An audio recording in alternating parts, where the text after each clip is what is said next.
Everyone can please take a seat, silence your cell phones. We are going to begin the city council meeting. So I'll call the meeting to order.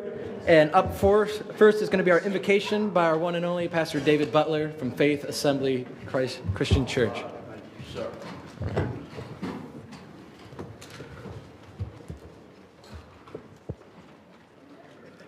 Shall we pray? Heavenly Father, we thank you for a great turnout tonight of our community. And Lord, we just ask your blessings upon our city.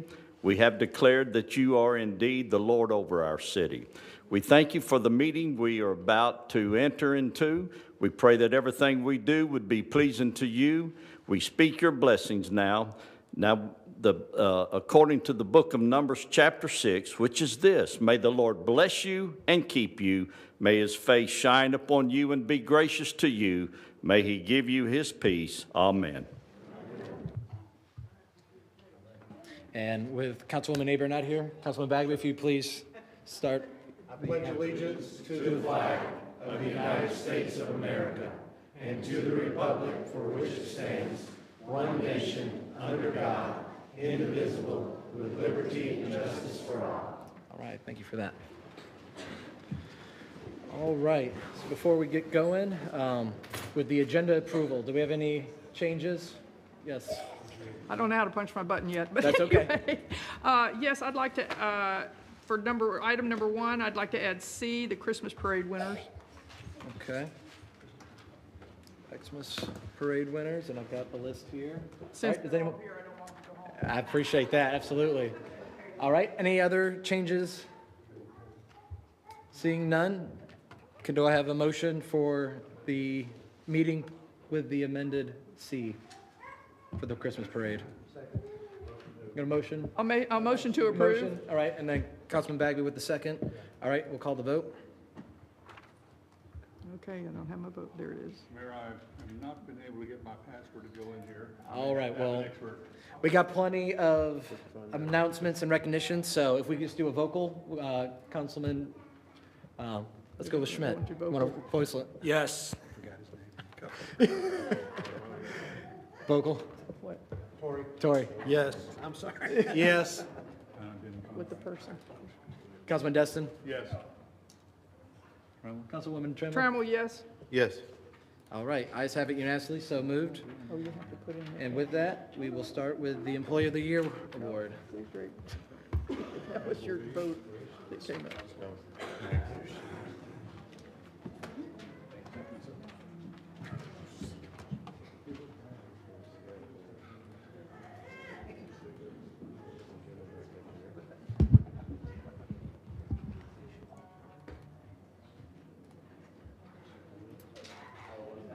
Check, check. All right. All right, so the the Staff of the Year Award, I've been a part of this for a couple years now, and the first year you think of it as just another award. I'm assuming every corporation has, where we're just going to honor some person. But over the years, and actually being able to work with a lot of our staff and our council up here, you get to kind of understand the people behind the award. And so I think this is my very first one where I have a little bit of a personal connection with our winner this year. And it really kind of comes from like a second, third, fourth mom kind of vibe, because I can't go across an office without making sure that she's making sure that I'm doing the right thing. So I do want to bring up our wonderful winner, Sherry. Did you get in? Oh, there we go. It's back on. Sherry. I'm not getting, An amazing person for our staff. She's underrated, and more importantly, she's been in a couple of departments, so she probably knows a little bit more than most of us up here when it comes from things with the city. So, do you have anything you'd like to add? I work with an amazing bunch of people, Ray and Kim, and then everyone here in community development and treasury, everybody. It makes my job easy. They make me look good. Well, thank you, Ms. Garza. One more round of hands for everyone.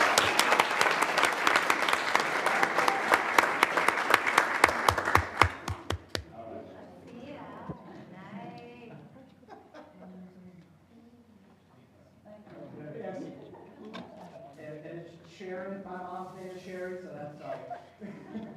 All right, so up next is going to be something that we've been working on for a while. All right. We got a second one. There we go. All right, we're improvising tonight with the tech. All right. All right, so for everyone online, Sharon Gardner was our City of the Year Award winner without the mic on. And then, so up next is going to be the Fire Watch, which is something that has really struck a nerve with my chord of just what we do in this community, and that is serving our veterans. This, as we all know, this is a huge military town, and I was out learning, trying to bring money back for the city down in Tampa and down in Naples, Florida, and just really going all over the state. And then when we were at an annual conference, I met some of the leadership team of the Fire Watch, the Florida Fire Watch, and it's a very amazing thing what they do as far as making sure that not only do we serve veterans, but we care about them on the personal level. And they're all about veteran suicide awareness and prevention and just getting people tied into all these great services that are already out there. So with further ado, I'll invite you guys up here to explain a little bit more about what you guys do and what we're doing today. All right, thank you. My name is Derek Collins. I'm the regional program director for the Fire Watch. We were founded in 2019 in Northeast Florida with the one mission of ending veteran suicide. In 2021, the Florida Department of Veterans Affairs reached out to us, asked us to expand across the state.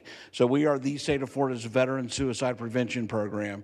And basically what we do is we teach communities, not just veterans, but everybody in the community, what are the signs of a veteran in crisis, what questions you ask that veteran, and then how to get them to a resource that they may need. This year we started a new program called the Veteran Safe Community. Mostly we would reach out to businesses and organizations, have them train their employees, and we began to notice that governments were asking us to come in and train departments within it. So what we wanted to do is we wanted to see in several places in Florida, could we get a city or municipality to have a certain number of people trained in the Watch Center program on both the business side and the government side to reach a certain goal at a certain date. And this year, the city of Destin did that. So I'd like to present a certificate to Mayor Wagner and Dr. Young were very instrumental. The program doesn't work unless we have strong champions on the ground every day doing this. And these two really pushed this program in a relatively short amount of time to achieve the status. So the Fire Watch presents the City of Destin. Florida has successfully qualified as a veteran-safe community. The solution to veteran suicide is community-based. The more opportunities for communities can provide to steer a veteran away from suicide, the lower we can drive the rate of veteran suicide. The Fire Watch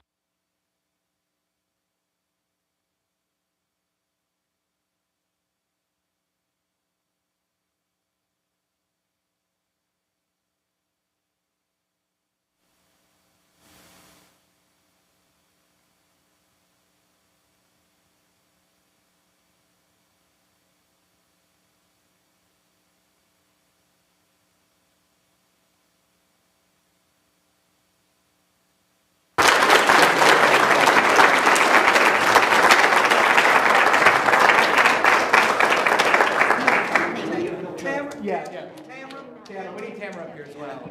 Yes, no. Again, this program does not work unless I have at least one person on the ground dedicated to pushing this.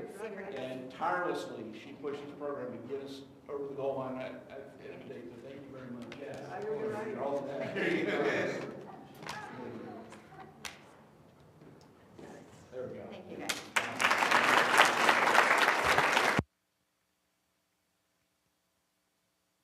All right, we're down to number 3 now.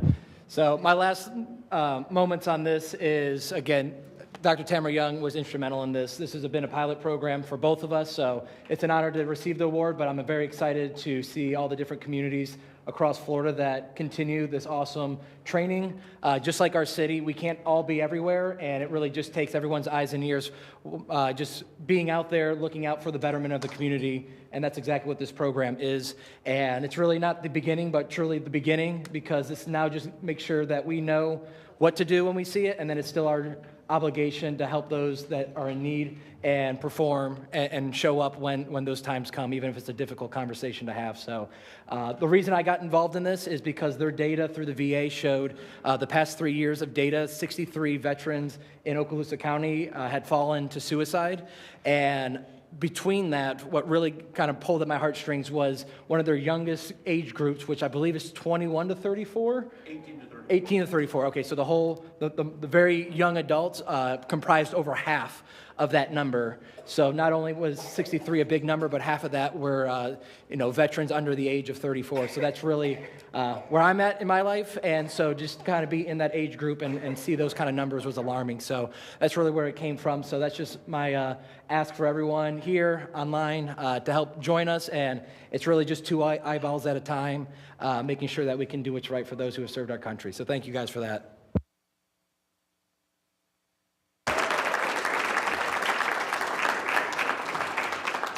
And the final one, and the more uplifting one now, is the 2024 40th anniversary of the Destin Christmas Parade, flashback to 1984. And so I'm going to go through the awards. Our wonderful constructor and I would say just master coordinator of the parade, Lisa Firth, is going to be handing them out. She's our Parks and Rec director, and her and Ryan Reed, the deputy, were out there making this happen days in advance. So thank you guys so much. All right, so the first award is the Noel Award. It is the band award sponsored by the one and only Destin Rotary, and that's going to go to McGuire's Irish Band. So Ken?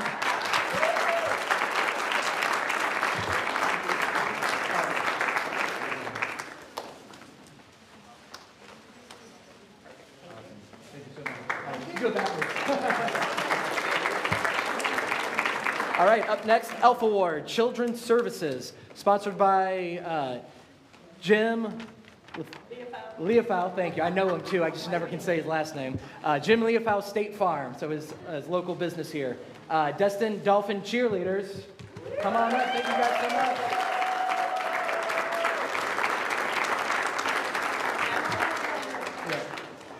All right, guys, come on over here. All right, I'm assuming the main photo. Perfect, yes, right here. All right, so get all the way across. Awesome. You know all right, lining up. So, I know, say, here we go.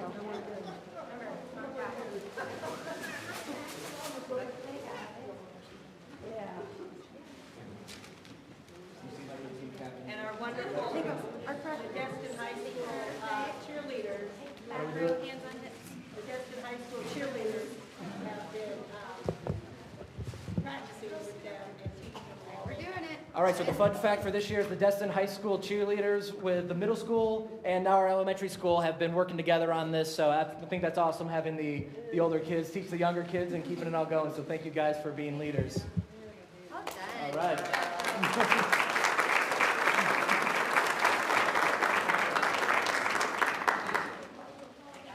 Santa's Helper Award, Children Commercial.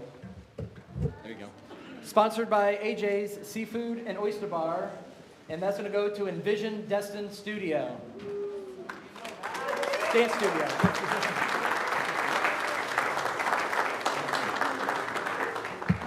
Did I get that right? Oh, Dance Studio, sorry. Dance Studio. Envision Dance Studio.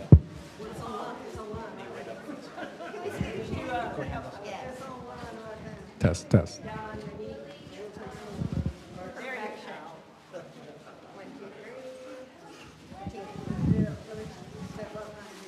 Everyone say newspaper. Absolutely, thank you guys so much for being a part of it. And congratulations on the win. Envision Dance Studio. All right, we're back to this. Full circle. All right, almost done. Angel Award, religious award sponsored by Emerald Coast Knights of Columbus, and this year's winner is going to go to the Church of Jesus Christ of Latter-day Saints. You guys hear it? Awesome.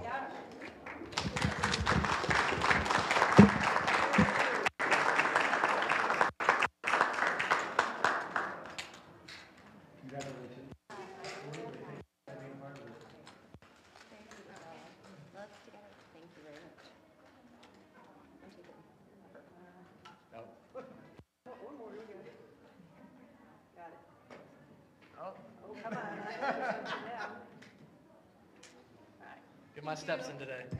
All right. Thank you guys for being a part of the Christmas parade. All righty. The Chamber Award. Shane's in the house. Commercial, sponsored by the one and only Destin Chamber of Commerce. And the winner for this year's Destin Commercial Parade float is the one and only AJ Seafood and Oyster Bar. And I'm accepting And Lisa goes there all the time, so she's accepting it. They are giving, they buy all kinds of gifts for Fort Walton Beach High School children, and that's what they're doing tonight, Awesome. AJ. So, There we go. That's amazing. All right, two left. Thank you, AJs. All right, Civics Club. Civics Award, sponsored by Mike Allstate, funny enough. Mike Cheney at Allstate. There we go. And so the Civics Award is going to go to our Marine Corps Toys for Tots. Thank you guys so much. And you guys had the train, right? That was an awesome train.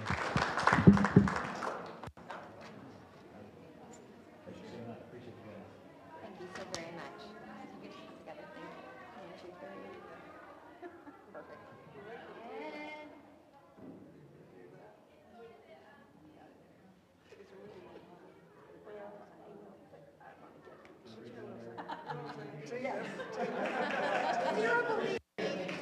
Perfect.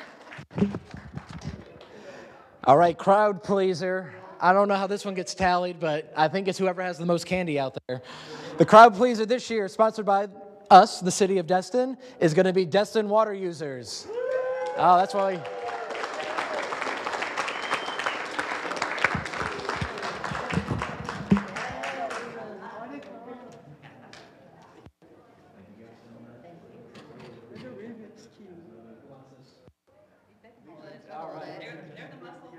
Ready? 1, 2, 3. I like it. Thank you. Got it.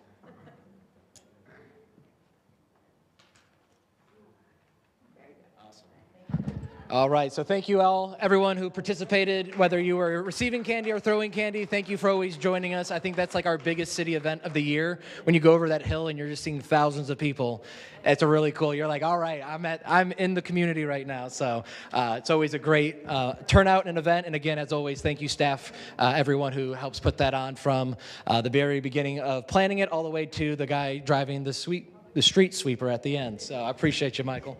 All right.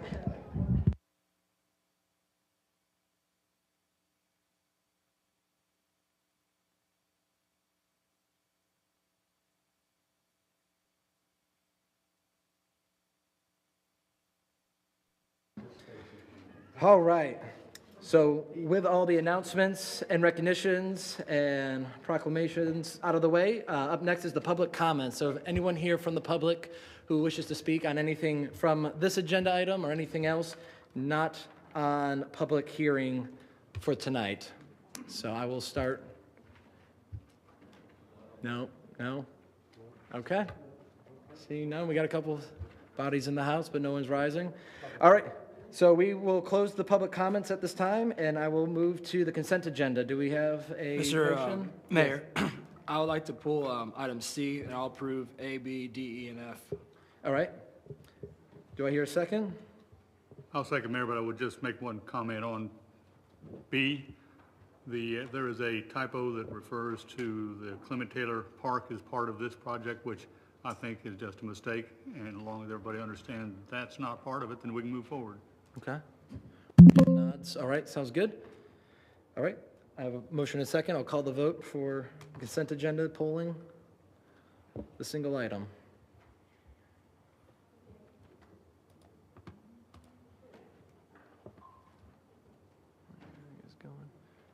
All right, ayes have it, 6-0, so moved. All right, Councilman Schmidt? Yeah, I just wanted to highlight this item for the council and just make sure that they saw it in case they didn't have a chance to review the agenda. I know it's lengthy, but I just wanted to remind us all and thank you for sending this particular item to bid. In case you haven't noticed, we are potentially going to accept a contract for approximately $1.3 million, and now we're going to save the city approximately $400,000 to $500,000, depending on how the contract lands, by going out to bid. And I just hope that we would continue that practice in the future for contracts and large projects. And so thank you all for making sure this one went out to bid. Absolutely. Which one are you well talking noted. about, Kevin? The lighting Yeah, project 3C. at Morgan Sports Center. So with that, I'll motion to approve this item. All right, I have a motion. Do I hear a second for, seconded Councilman Destin? Councilman Bagby? Yeah, no, thanks for making us go out to bid. Something, both this one and another one, we need to relook, and I know you're working on the procurement policy, but we need to set a policy where it comes back to council if it's over a certain amount, like $500,000. Because be honest with you, I'm not comfortable approving spending $700,000 on the consent agenda when we had multiple bidders. I would actually like to, have at least the top 2 or 3 come up and present so we can do a little research on them, so we can do more than just say, hey, 2 or 3 staff members sat down and they went through the presentation. They didn't even talk to them. They just looked, are these folks credible? Do they, are they invested enough to come forward? So I would ask that after the first of the year, when you pull that back in, or when you bring that back before us, that criteria be there, because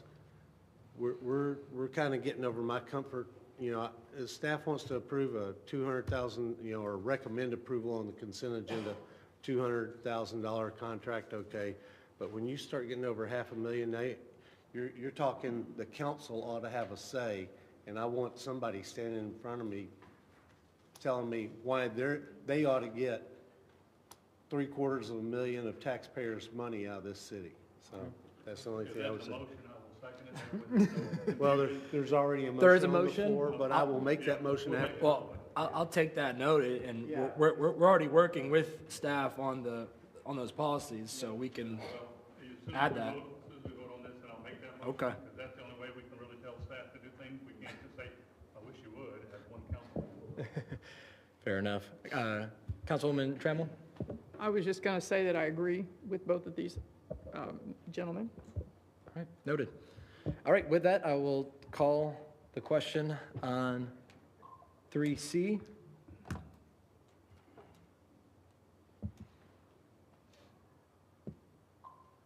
All right, ayes have it, 6-0. Councilman Destin? Make a motion that contract over $500,000 shall come back to the council Yeah. for review. Button. All right, and Councilman Destin had a motion to have a $500,000 contract or above to come back for council for review. I will second that motion. Seconded by Councilman Bagby. Any further discussions? And I would say one thing, and I know Mr. Destin knows, sometimes in the budgeting process, we approve projects, for lack of a better term, that are over $500,000. If it, the undergrounding, but they came back before us. But there are things that might come back as long as we approve it or somebody comes up here, but a RFP that I want to see them. Part of the And process. just for clarity, that means you guys want the ability to rank them and see presentations. What do you think of that? I think that's on a case by case. What I don't want to see is on the consent agenda. So I would like to see, and again, we're not going to figure out every permutation of how this, the landscaping contract. I don't necessarily need to see that if it's 468, but yes, I think, and we're going to get into that on one more issue later tonight I think things should come back before the council before we go out and do great and wonderful things. Councilman Braden. Thank you. Just to be clear, there's a huge difference in the bids, over $1 million and $600,000 and everything in between. Unless I've missed something, we are comparing apples to apples, all these contractors. We specified in our documents of what type of light we want. I'll speak to just from my knowledge and reviewing and actually looking at it even as a participant, just sitting there at a meeting recently. Yeah, But it it's is comparison. You would say it was the same, say the same light. This cheap company or whoever's the lowest bidder is just not buying something from Amazon and throwing up. We're getting the same, because I know at the fixtures, you can go from a $100 fixture to a $5,000 fixture. So I believe some of the differences that I noticed were due to somebody being able to source products directly versus not. And that was a lot of the cost savings. And I could be corrected if I'm wrong, but by some companies being able to provide the products versus having to go buy them and then Right. put a margin on it, that was some of the reasons why there was major changes. But I do believe it's a very apples to apples comparison in what they're providing. Good. I just want to make sure we're getting good equipment. Yeah. You know, we're not just going with the lowest bidder because you're using cheap stuff and, I mean, The particular one that was chosen was also just recently won the bid at Frank Brown Park in Panama City, I believe they quoted as well. So they have a very long list of reputable work as well. And last question, who's on our bid committee now? I'll ask Jeff to identify them. I could probably tell you most of them, but he can tell you all of them. Yeah, Michael Burgess, myself, Lisa Firth, Tina Dieter. Our engineering position is usually on there. Who am I missing? Oh, Joe Bodie usually contributes to that conversation as well. It's the same group, same committee. More often than not, yes. It's not tonight.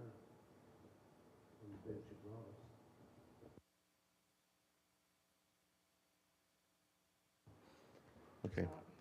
Yeah. Yeah, I agree with Jim. We need to, anything, I mean, I'd be willing to go even lower than $500,000. On bringing back some of these bids. That's all I have, Mayor. Thank you. All right, thank you. All right, so with that, we have our motion and second for the $500,000 request to city manager. I don't see any further discussion, so I'll call the vote.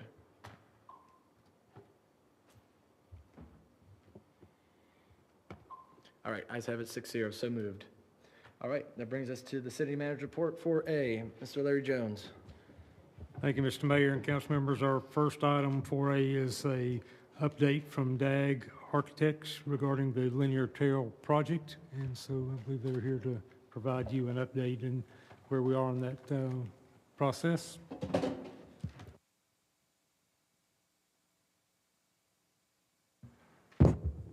All righty. Good evening, everyone. Thank you. Hello. Great to see you all again. We're excited to just share where we are in this project. I know it's been a little bit, so this is meant to be a catch-up and just show the work that's being done. And we're excited about, I guess, where it's going and optimistic about getting it finished up. So this is kind of our outline. I started out with a little bit of a timeline, talking about the work completed and then work that we still need to be completed. So this timeline is sort of just to share where we are. You know, we started in early 2023. March is when we actually got that. And then, I cannot see it from over there.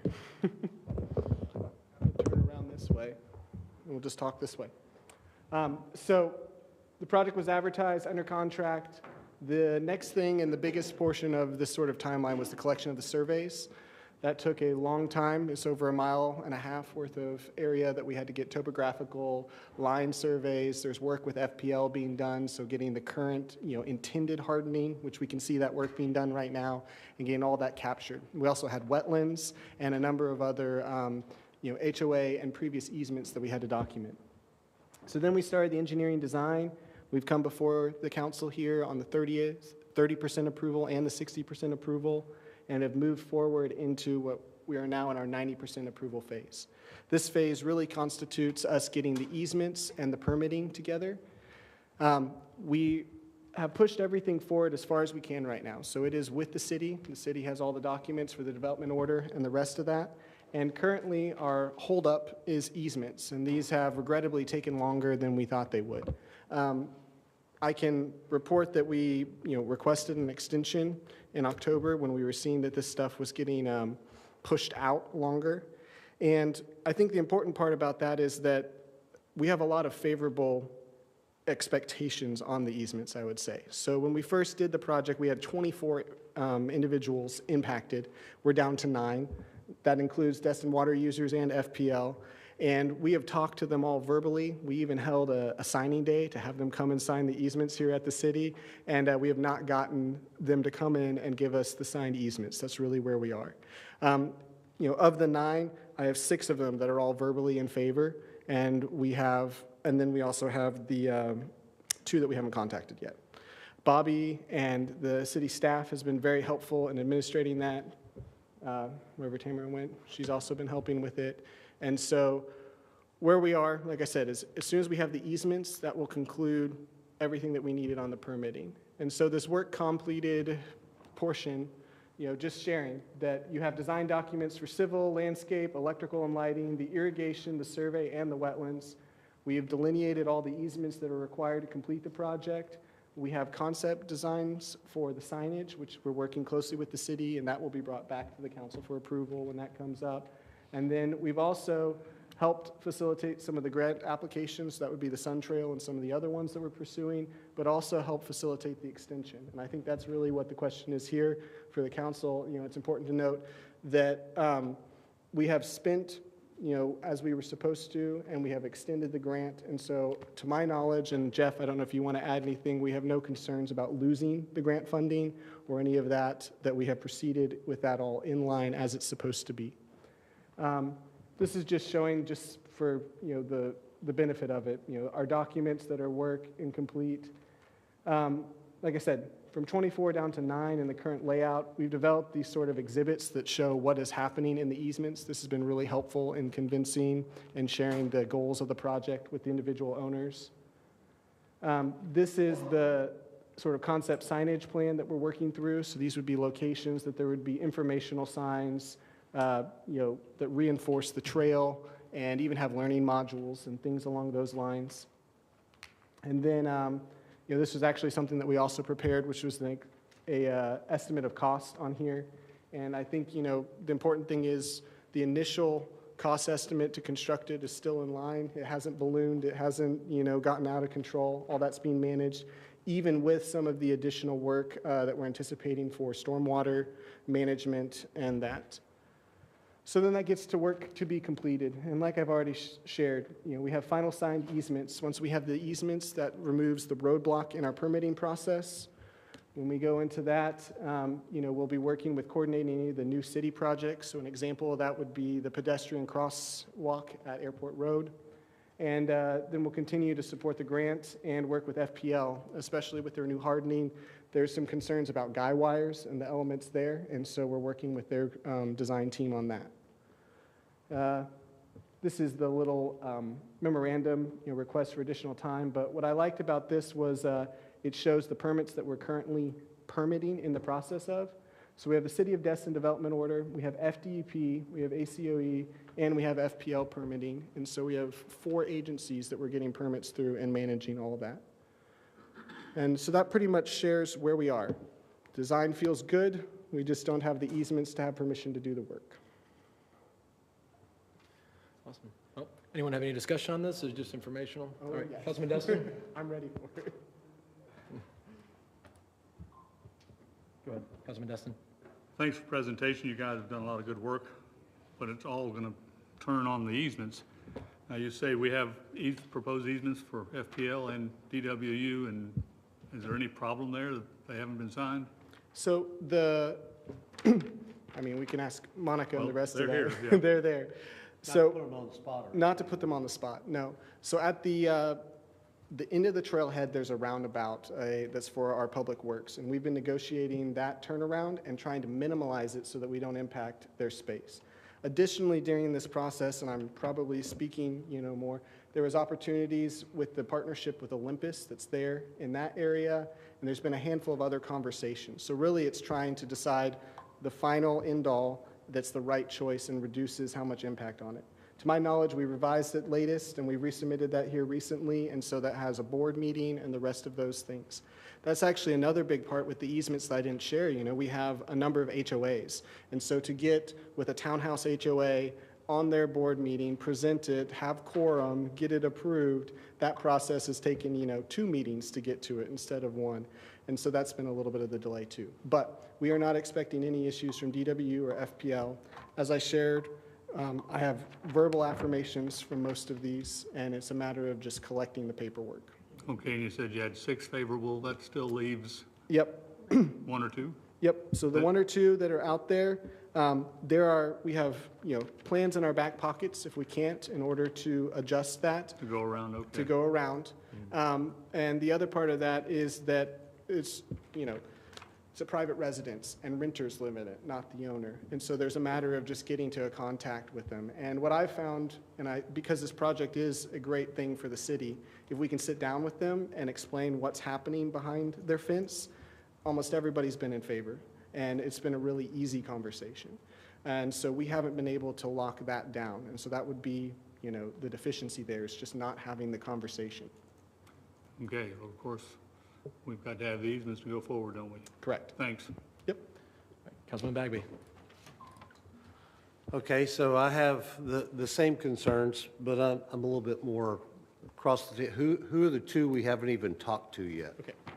So the 2 that we are working with here would be the Twin Lakes HOA. They have not responded to our visit or our calls. If Ken was still on the HOA. Yeah. And Do we then, know who the management company is for that HOA? I don't have that note with me. Okay, I can you know send our that to us admin- tomorrow? Yep. I Thank can. you. And then the second one would be Troy and Paige Dooley. It's a private residence, 1219 Quail Ridge Road. And once again, I think that that is a conversation of we have not been able to present what's happening behind their fence. You know, they have plans for their property, they've shared that. And, you know, like I said, if we need to pivot and have an alternate, we can work through that. But the best path would be to support their easement. Okay, and you said you had 9. Yep. But you said you had 6 in your pocket, so Yep. that leaves 1 Yep. more that either we've talked to and they've told us no, or we've talked to them and they Yep. haven't told us anything. Who is that? So the next one is the Tuscan Village HOA. And so they have a verbal approval, is what we've been told. And our contact there is supporting it, but it's the newest townhouses over there. And part of that one's actually, I don't really expect it to be an issue because they have an easement that was already granted. It just doesn't match the path that the new trail is. And so we're really adapting and modifying an existing easement, not requesting a totally new in there. Okay, and the point of contact for that management company I will be is? able to send that to Thank you tomorrow as well. Appreciate that.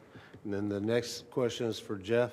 So we believe there's no problem with the grant isn't good enough. Do we have in writing from the state that that grant is good for an additional year?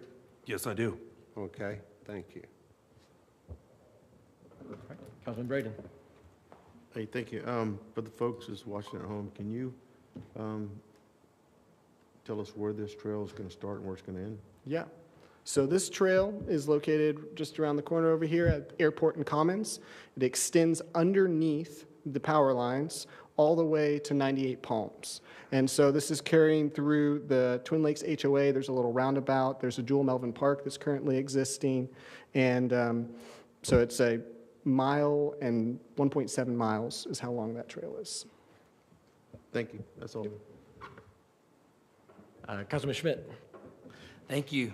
Thanks for coming tonight. Yeah. The little part that was the microscopic estimate page. It is can you, really can small. Can you tell us what hasn't changed and where we're at with that, just so you can put it out there for me? Approximately, if you can't read it. I can't read it. I mean, am I reading 7.5? Yes, that's correct. That We're would at be the grand 7.5. total. Yep. Because there's like a bunch of pages. But that's Yep, and so this has been broken up into 2 different, estimates of cost at this, opinions of cost. So we had Civil, which is working on all the groundwork, the undergrounding, the stormwater management, those sorts of facilities. And then the other part is the above ground, so that would be the trail, the boardwalk, the elevated bridge, and all those elements. And so the combined value there, yes, is right at 7.5. And that's the build value, that doesn't include the original design Correct. stuff? Okay. Yeah, that is construction Okay, cost. thank you. And then the second thing is, I know it's all just basic, we're starting the process, but we talk about the trail, but then the little pretty signs you have talk about the linear park. When I submitted this I'm not to saying Jeff, it can't I be said, called that, park, but. trail. Yes, Right. this will be revised to trail. Okay. All of the. I mean, we would love a park, but I don't think there is, right? Yeah, so the FPL, you can't have Right. areas of rest in Okay. there. So that's where it's not a park. The other part is about how it's being operated and managed, closing the trail, the access, the rest of that. So all of our message list and the rest of that will be approved and appropriately QAQC'd. That's fine. So that we don't, Thank you. All right, and that's not seeing anyone else? Awesome. All right, that was just informational, so thank you. All right, Mr. Jones.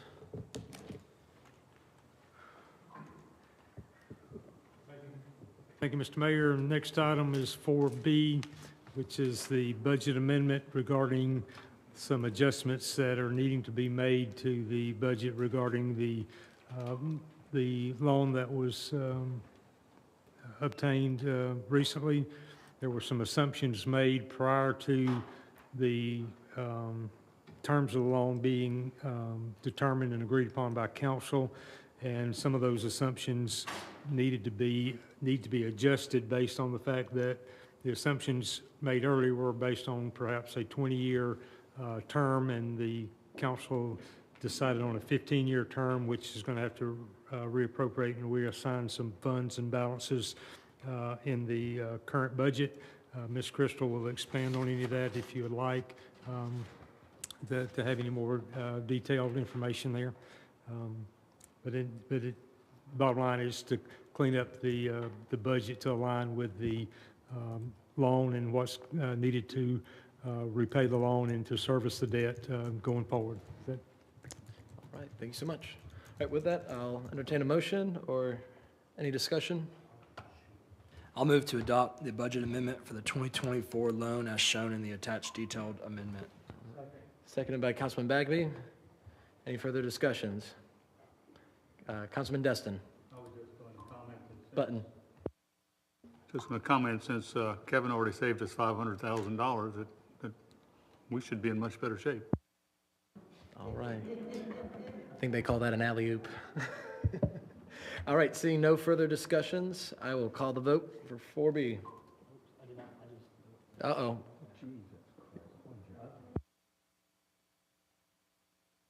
All right, ayes have it, 6-0. All right. Mr. Mayor, item 4C is regarding the employee satisfaction survey. We had back to council at the last meeting for input that we did, for your consideration.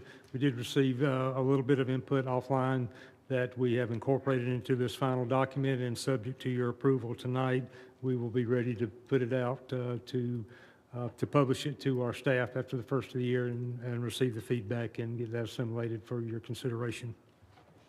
All right, with that, I got a motion by Councilwoman Trammell. Anything else? I'll make the recommended motion.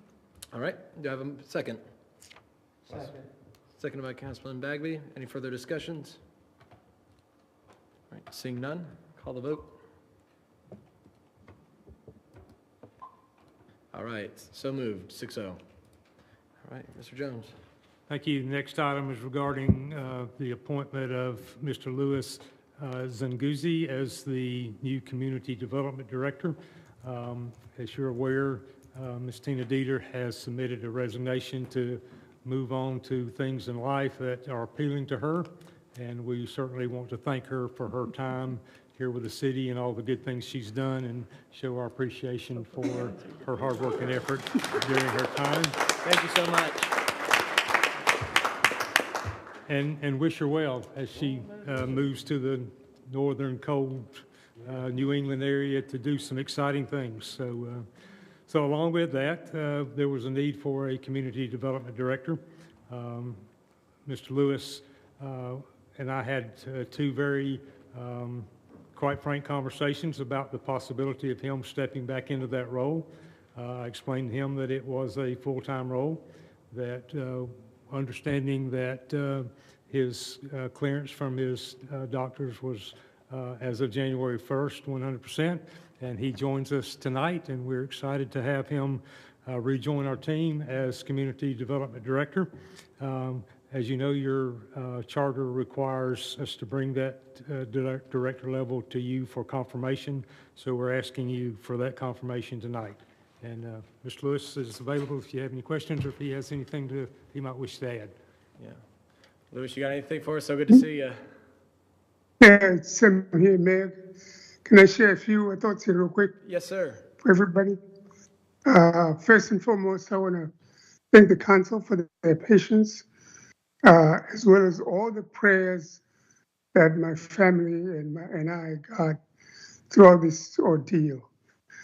My wife and I think positively that without your prayers, things could have turned the other way around. So I really, really appreciate that, along with the staff and so forth. Secondly, given the condition that I'm in, I think this is probably the best position that I could take in order to continue to serve the city. So this evening, I take on and accept your position, your offer to continue working with the city. All right, thank you so much, Councilman Bagby. Lewis, Merry Christmas. How you feeling, buddy? Man, it's been a long road, and I'm seeing the end of the tunnel here. So, Okay. Well, you look good, so I'll move to confirm Lewis Ngizzi as the Community Development Director in the Community Development Department. All right, I have a motion. Second. Seconded by Councilman Schmidt. Further discussions? Louis, I'm so excited to have you and your amazing brain back helping us out. I love your vision, and you were sorely missed. I'm so glad you're healthier and you're joining the team again. I'm very excited for it. All right. I appreciate the offer. Thank you. Yes, sir. All right, seeing no further discussions, I'll call the vote.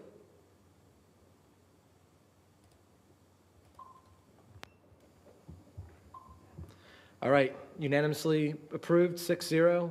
Welcome back aboard. Thank you, Mr. Lewis. Welcome back.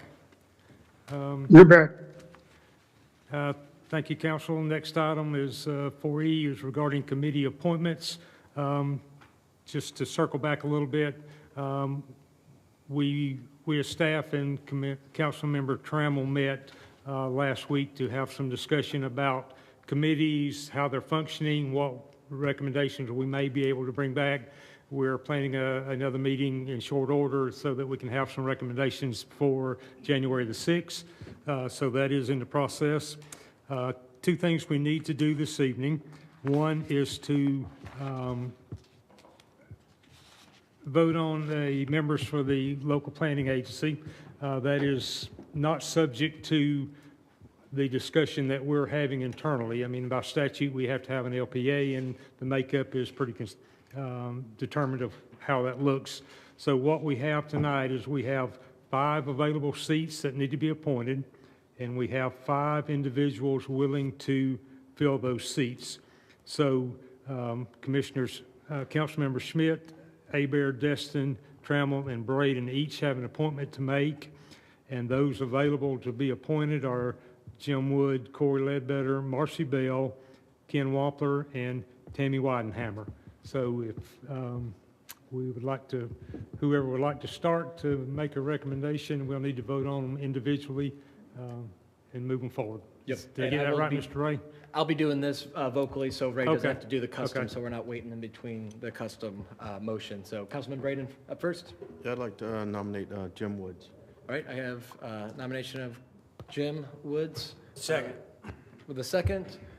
Go down the list. I'd like to nominate Ken Oh, I'm sorry, Wampler. well, one at a time, correct, or do we need them Yeah, all? need one, do one. We gotta do one at a time. All right, so we'll just do a vocal roll Yes. call? Oh, so Vocal, yes. we're voting.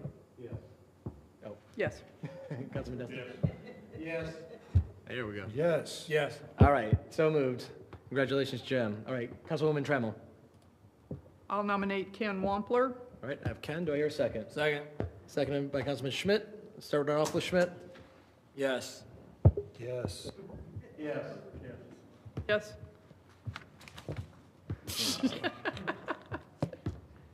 Disturbance in the force. Yeah. All right, fair enough. Congratulations. So moved. Ayes had it 6-0 for the record. All right, anyone else? I think I'm in. All right, Councilman Destin, push the button. I will, First things first. I think I will nominate Tammy Weidenheimer. All right, we have Tammy Whitenheimer. Do I hear a second? Second. Seconded by Councilman Guile. And we'll start with Councilman Braden. Roll call vote. Yes. Yes. Yes. Yes. Yes. Yes. All right, ayes have it unanimously. So moved. All right, who's up next? I don't have anybody to do tonight. All right, Okay, all right, that's it. that's it. It's, Good deal. all right. The next item on committees is currently Councilmember Abear is the primary representative to the Tourist Development Council, and Councilmember Schmidt is the alternate. They would like to change those roles and have Councilmember Schmidt as the primary and Councilmember Abear as the alternate. So. All right, I have a motion. Do I hear a second? Second by Councilman Destin. Further discussions? One-sided debate tonight. She's not here. All right, I'll call the vote for swapping the seats. Yes. Yes. Yes. Yes. Yes. Yes. All right, ayes have it, so moved unanimously. Oh, yeah, first thing tomorrow morning, right? All right. Next item is the Town Center Master Plan update from SRS presentation, and Ms. Merrill's here, and we'll turn it over to her. Well, thank you guys for being here and hanging out with us. Our absolute pleasure. We're glad to be back, and what we're going to provide is a little update with more detail, more visual imagery, and a little bit of budgetary conversation just to give you everyone an update.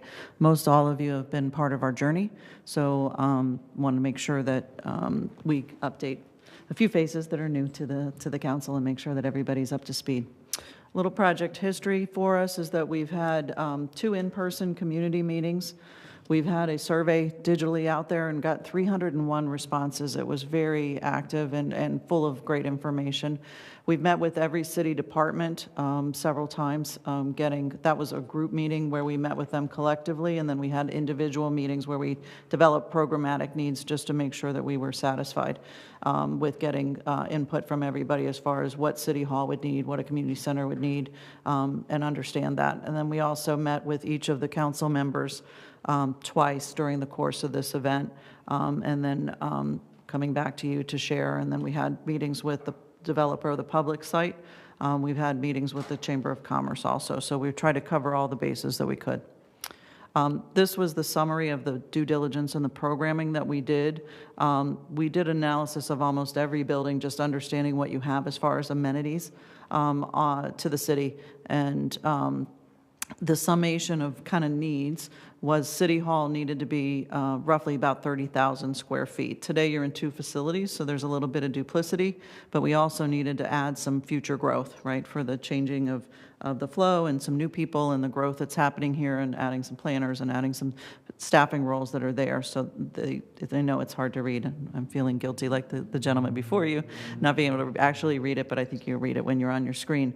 And then the community center also grew from what it is today, mostly because there's a desire to have 2 basketball courts instead of 1.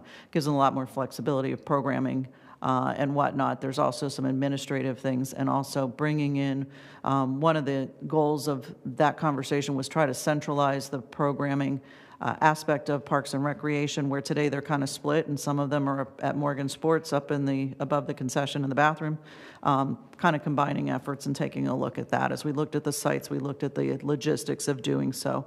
So they're about 40,000 square feet as the summary. We looked at a lot of different sites and different opportunities on the campus. One of the ones we looked at, and what we always call the Gateway District, which is really the heart of Destin and where the Harbor District was, and how we can try to create some synergies between some of the amenities that you all have here on campus, at that western end.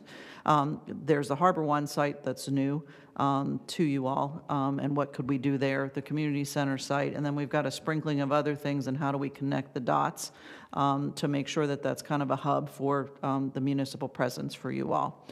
When we looked at the Harbor One site is got some uniqueness to it. You can see that red dash line. That red dash line is the potential easement that FDOT's going to come in with the Marlar Bridge. So the developments or kind of opportunities are a little limited on this site. This is a very soft approach to provide a very clean space for activities to occur and happen, knowing that at some point that may change because they're going to come in there and maybe take some of that space. So we're just providing a soft landscape rolling down because the elevation changes pretty significantly from the top of the road down to the water side. Obviously, that seawall would need to be part of that improvement, and then we'd provide a little platform for little gatherings, small performance. It's more localized events and things. Keep that big magnolia tree and find a pathway to get people down there safely, and have some hammocks and picnic shelters down at the water's edge to enjoy the sunsets. So we just looked at that as kind of a little bonus piece of what can happen with that site. The summation of kind of the exploration of we did of the 3 different sites is, could we look at the community center site, could we look at the public site, and could we look at Morgan Sports and this general vicinity where we are today as far as opportunities for both the City Hall and the community center and how we integrated into it. The summation of those research and development that we did was that the best direction would be to find a way to bring City Hall and the community center to this site. And that was through all the conversations that we had. The public site had some challenges because they were limiting on what we could do, and because as far as parking, and we couldn't take up parking in front of them, we were not building that synergy of mixed use and live, work, the dynamics, because they didn't want us to bring any retail. They wanted to kind of keep that retail to themselves, and it became challenging how we can develop that to get that full-on experience, knowing that we were going to be tucked away to the side of the conversation. It pushed us more towards the vibrancy of this campus, especially with the community center, to bring it to the Morgan Sports site and then revisit this positioning for City Hall.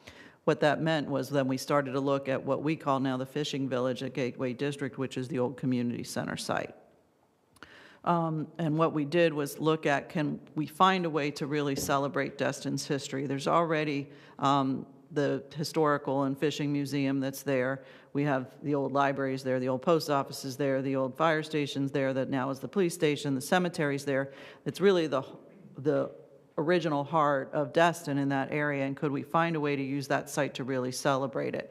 So what we're talking about doing, or what we're going to share with you, is some imagery that takes a look at it. Could we make it that public space that would bring a true home to the museum, and then celebrate the different entities, so that we can have harken back to the original fish camp? Can we look at maybe replicating the original Destin home, the old schoolhouse on that site, plus have a true museum space that really showcases, because we know that the museum today moved into the library, and then build a garage on the low side that will help facilitate this open area that has these different vintage structures that are hearkening to the city's history, but have a parking garage that helps support that space, but then also helps when we have those big waves of tourism and things like that, and reaching over to the harbor.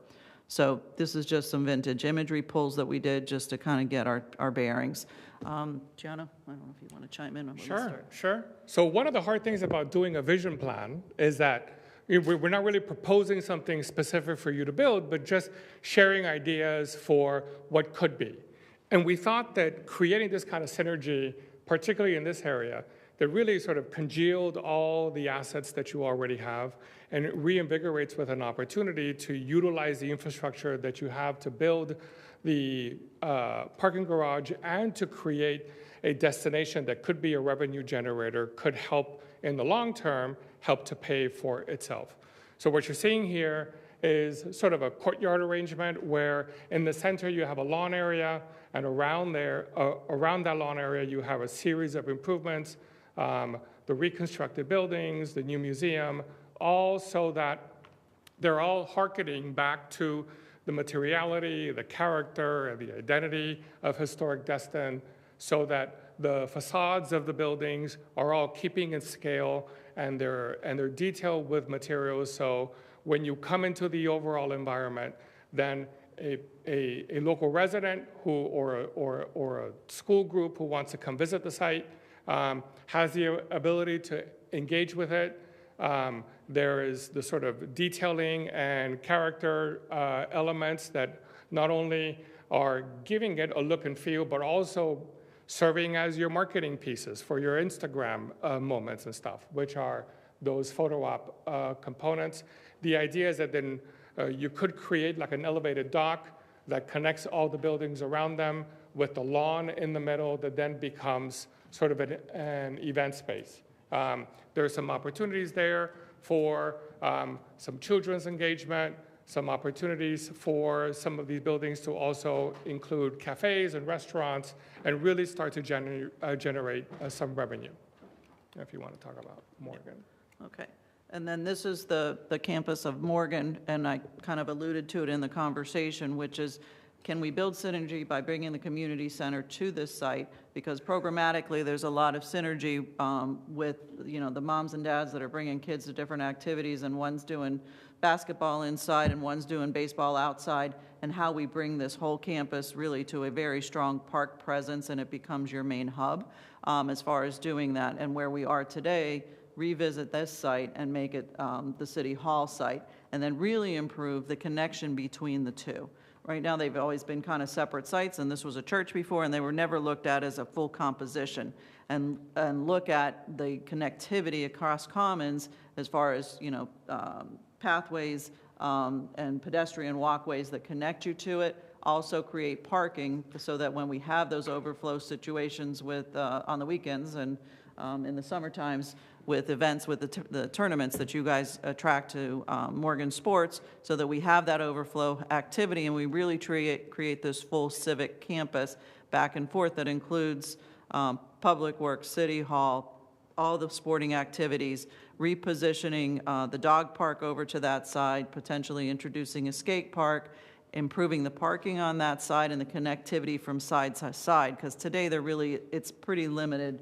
Vehicular, pedestrian, you're kind of like Frogger running a lot over to Commons. So we want to make sure that we make this a really nice scheme that really connects the two dots, and you really have this sense of you're in the heart of Destin, knowing also that potential annexation is on the horizon. It's a nice positioning and becomes the hub. It pulls us off of the main traffic way too, so the ins and outs of the daily business is a little easier achieved on the City Hall site.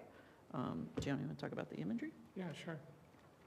So as we look at the sort of the complex, in the foreground, you've got the City Hall right by the circle at Commons, and then across the street by the lake, you would have the new community center, which would not necessarily take the footprint of your current City Hall, but it will be catty-corner to it. So the idea is that that facility remains in place while the other one can get constructed so that you're not duplicating any expenses. So just a rotating on that view, this one is hovering over the Public Works site, looking at the City Hall and the community center. Specific for the City Hall, I don't know if you want to get into the programming. This is our 30,000 square foot building, and this is actually for all of it altogether. I have the dog park shown there, but we would reposition the dog park to the other side. Existing City Hall would remain, or the annex would remain while this is being constructed. That would allow you to function, not pay rent someplace else and do it. So we would construct really where the dog park is today. Then once it's done, tear down this building that we're in and redevelop this parking field that will help serve City Hall and the pickleball courts and create that connectivity over to the Public Works site that doesn't exist except for a dirt road kind of today, and then create that synergy and connection between the parcels on this north side of Commons with the anticipation that we come across that we would connect the pedestrian vehicular pathways across Commons and over to the other site. So it would allow us to solve two puzzles at the one time. Go ahead, Jana. Architecturally, it's, sorry, that's my gig, right? Architecturally, it's tapping into a nautical vocabulary, a tropical vernacular of Florida architecture. That was one of the polls that we asked the public, what they preferred stylistically. They prefer something that harkens back to the historic roots of the town and the boat building and that kind of stuff. So this is just a pass at what it could look like. It's for representational purposes in the renderings, but we think it adds nice natural light. We bring a lot of north natural light into that top left image, which is where the bulk of the offices would be. That's great day working light, and it's great for your office spaces, and then put the chamber on the south side. Go ahead, Shannon. How the building engages with the surrounding area, I think it's really important. One of the things that we heard as we engaged with the community over and over was, A, we don't want City Hall to just be a place where we go to, but we also want it to be a place where we engage with our elected officials and where we build a sense of community. So that was hand in hand with how they also envisioned the community center. So the thinking is that as we, this is with no trees on, so that you can get a sense for the amount of space that the building would be able to provide. On one side, you would have the meeting hall, which is a large open space, and then on the other side, you would have the administrative wing of the building. But as we bring in the vegetation and we bring in the sort of local character of the local sort of microclimate, part of this is giving it the sort of identity and monumentality that a city hall wants, but it also provides a lot of the security measures that you need, the elevated barriers to make sure that nobody's driving up into your facades, making sure that you have a lot of small outdoor spaces that surround the city hall so that individuals that are here can come, step out, have a small group meeting if they need to. It can be a place where the employees can step outside and just have a break.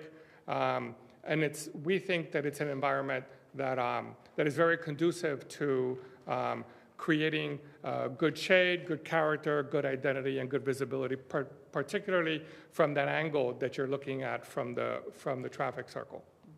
As we approach the community center, then there are some more components there that are more architecturally relevant. Which is the 40,000 square foot community center. Ideally, what we've done is position it, you kind of see the building cocks a little bit. That will allow City Hall to stay where it is while we build the building and then tear it down and then develop that for a outdoor fitness area and the dog park area, and then swing down to the skate park, improve the roads and the connectivity internal to this site, and then ultimately make those connections across Commons so it's a much more conducive experience from one side of Commons to the other. And the building massing, as we go into the sort of perspectives, it looks a lot bigger, partly because the basketball areas and those court areas need the kind of clearances to be able to work really well. So just some views of what that architecture would look like, and then what it looks like when we bring in the placemaking components. The community center particularly has the ability for us to have children's playground, a relocated dog park down to the south side of that, and bringing in the kinds of characters and spaces that could be activated in the outdoors for extended learning or educational components or group meetings or bake sales or different types of stuff that you generally want to occur in your community center. Part of that improvement also includes the roadway connectivity within Morgan Sports Park, adding a skate park, enhancing some of the parking, creating a fitness trail, and really sort of closing the loop, per se, on all the different amenities and improvements that could happen within the park, including some amenities that could provide for some facilities for, food truck parking and that sort of stuff that could happen. So just some renderings of what it would look like. This is a view in the dog park, the children's playground, which is We always like to make sure that children's playgrounds are within clear visibility of roadways so that police always has a clear visibility of what's going on within the children's play area, what the fitness trail could potentially look like, very green, very comfortable, and then what the improvements in the park could overall look like. Volleyball, basketball, and connectivity, places where people can have picnics outdoors as part of the community center and part of the cooking classes and stuff. So, and then we get into the cost. Okay, this is the one for the fishing village, and I have to explain, something is wrong with the numbers that are in the left-hand side. They're not matriculated. The bottom numbers are correct. The parking garage typically is $37,500 per parking space, which would make that $11,250. So those upper numbers are juggled. What is correct, though, is from the subtotal down. Obviously, the cost of the parking garage is a big number, right? Parking garages are not inexpensive, and we would just want to make sure that, you know, we analyze that, make sure that it's an amenity to you all and a revenue generator for when we need the parking throughout the whole harbor area. Basically, the fishing village between the site development and then the individual components, which would be the history museum itself, which we're anticipating about 6,250 square feet for that, which just puts it at just over $3 million. And then we've got a bait and tackle gift shop that could be that concessionaire that can be part of Destin Goods. It could also be a place to get a snack. It could be many things that would be part of the elements. Create a replica of the fish camp, create a replica of the Destin home, potentially the school, and then the parking garage. So that nut is about, in total, to $22 million to do that. And then with the Morgan Civic and Recreational Complex in totality, the 30,000 square foot building, we're being conservative with our numbers, but that should be about a $12 million building. The community center at 40,000 square feet should be about $16 million. So those building structures with some contingency built in on all of these, right, just for flexibility, because we just don't know exactly when this would occur. So we want to make sure that we're conservative with our response. Is at 32, and then the site development is about $11 million. Just Right. So it ends up being about a $42 million. Yeah, and generally, you know, like these are really high numbers, but the purpose of a vision plan is to plan out 5, 10, 15 years. We were very conservative with the numbers because there's so much fluctuation in the market, and we do have a 30% contingency in the numbers to make sure that at least not only between the fluctuation, but also with unforeseen circumstances or unforeseen conditions, that there's enough budget there to do work. You know, a lot of our work is our municipal clients, and it's not unheard of that we get projects that were budgeted 10, 15 years before, and the budget just doesn't have the adequate allocation over that time period of time to actually be able to fund the project. We're working on a community center right now where the city budgeted money 8 years ago, and the market fluctuations are such that now they can only build half as much as what they planned. So, you know, we factored some of these in the numbers that we're presenting to you today. And with that, we're done. All right, thank you guys so much for Open your work, questions. and everyone online and the citizens in Destin, thank you. As you guys noted, 301 surveyed, which I think was one of our biggest ever. So just in general, whatever comes of it, it's definitely a good starting point, and I think it was very helpful to get this much input from the community on all the little things from the best to the lowest factors. So thank you guys for all your work. Thank you. Appreciate All right, Councilman Gao. I just have one question. This was originally a $150,000 contract. How much of that has been utilized and how much is still in reserve of that original contract? We have not billed full value totally yet, but there's been an effort because Gianna owes me bills. We're really, what we're reflecting in billing, I think we've only billed about a third to just over a third of that project, but I haven't got Gianno's bills in quite some time. So I'd have to get back to you as to where we sit because I know he's going to get me a bill. All right, thank you very much. Councilman Schmidt. Thank you. Can you please go back to the fishing village slide that you were trying to explain the problem with the numbers? The number problem? Yeah, I'm not quite quite all ended- following you. So what ended up happening is the guy that was putting it together, I had to move some things around, so the numbers are all over the place, and what ended up happening is that 16,525 got repeated and one number got eliminated, and they're all in the wrong place. So I'm gonna get it corrected. So at 19 million total is an accurate number The bottom with a lines parking garage, Yeah. with this, all that, Yeah, those it's just the things. upper numbers the details got juggled around a little bit, but the bottom line numbers from the subtotal down are accurate. Because you can see I have two $16 million numbers, so he Sorry. did something goofy there. Thank We'll you. get it fixed. Thank you for explaining that, and thank you very much for all of what you have done in collaboration with our staff and the city and It's been a council wonderful members collaboration. and everything. So Mr. Giles' question, so that probably means, I think what you're saying, due to the lack of billing by this gentleman over here, I guess you're saying that you're probably going to be billing the full 100 and whatever, the We're work getting- authorization that was budgeted, you're pretty much going to be We're hitting getting that. closer to that, yeah. Gotcha. Do you already have what the phase 2 or potential next steps would look like from a community if they were to take whatever those next steps are? So really, our next goal is to really package this up tighter, because it's one thing to vocalize it and present it to you, but we need to create the book that you guys use as the mechanism moving forward. That's really There'll when, be a roadmap there. you know, when we can't, you know, we're out of fee and we don't have a contract to come and chat with you all and kind of explain it to folks and start the ball moving. So you have the end product, right? that So you'll we are walk still away with. getting an end Oh, yeah. product Yes. roadmap Yeah, yeah. that you're We- saying. Today, we wanted to kind of update it because we've got some new folks too. I wanted to kind of get feedback and input, and this is the first time you guys are seeing some of what it could really look like and feel like, and we wanted to get a little feedback on that as we start to tighten this, Okay. tighten this up. It's very good to know. I thought maybe you were leaving here tonight and We're done now. see y'all later, go back to Miami. Does the parking garage, based on what you're proposing here, could that be done separately from the fishing village? It could.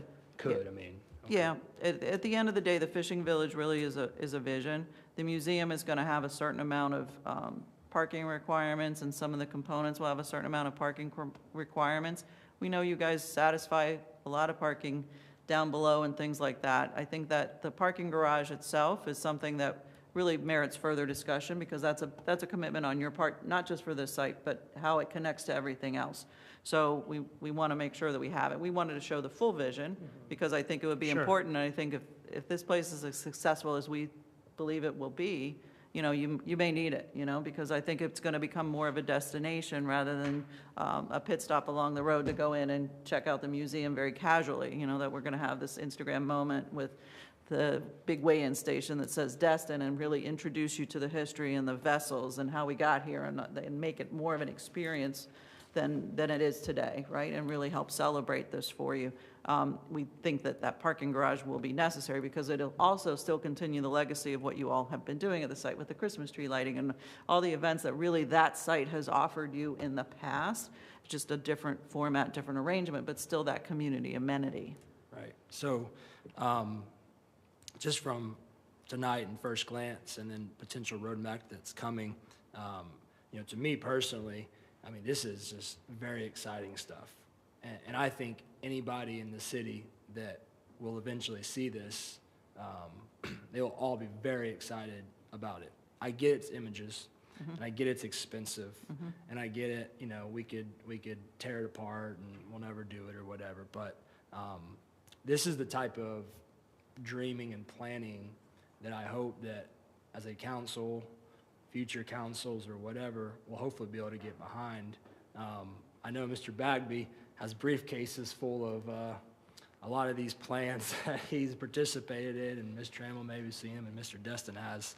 And I can't speak to why in the past all of those didn't happen. They might have some of their reasons, but I think for like an upcoming vision session that we're going to be having in the new year, you know, to me personally, I'll be bringing this as a major item to really be focusing on, because the community, you know, we got Ms. Harbuck here from Destin Log. I'm sure this is going to be one of her big items that she's going to be posting on her articles. You know, 70% of the people in the city of Destin right now have not seen something like this even be proposed. Right. You know, and so just to get it in front of them is going to be a great discussion starter. And I know that there's funding available, right? There's, I know these are both tourism-driven projects, 100%. Not completely all of them, City Hall, obviously, but tourism-driven. We have a partnership with a tourist development people. So, you know, there's all sorts of possibilities, and I'm excited to hopefully try to champion and work with everybody to figure it out. So anyways, thank you all, and I look forward to the roadmap and getting with staff and talking about this a lot more hopefully in the new year. All right, thank you. Councilman Destin. Thank you, Mayor.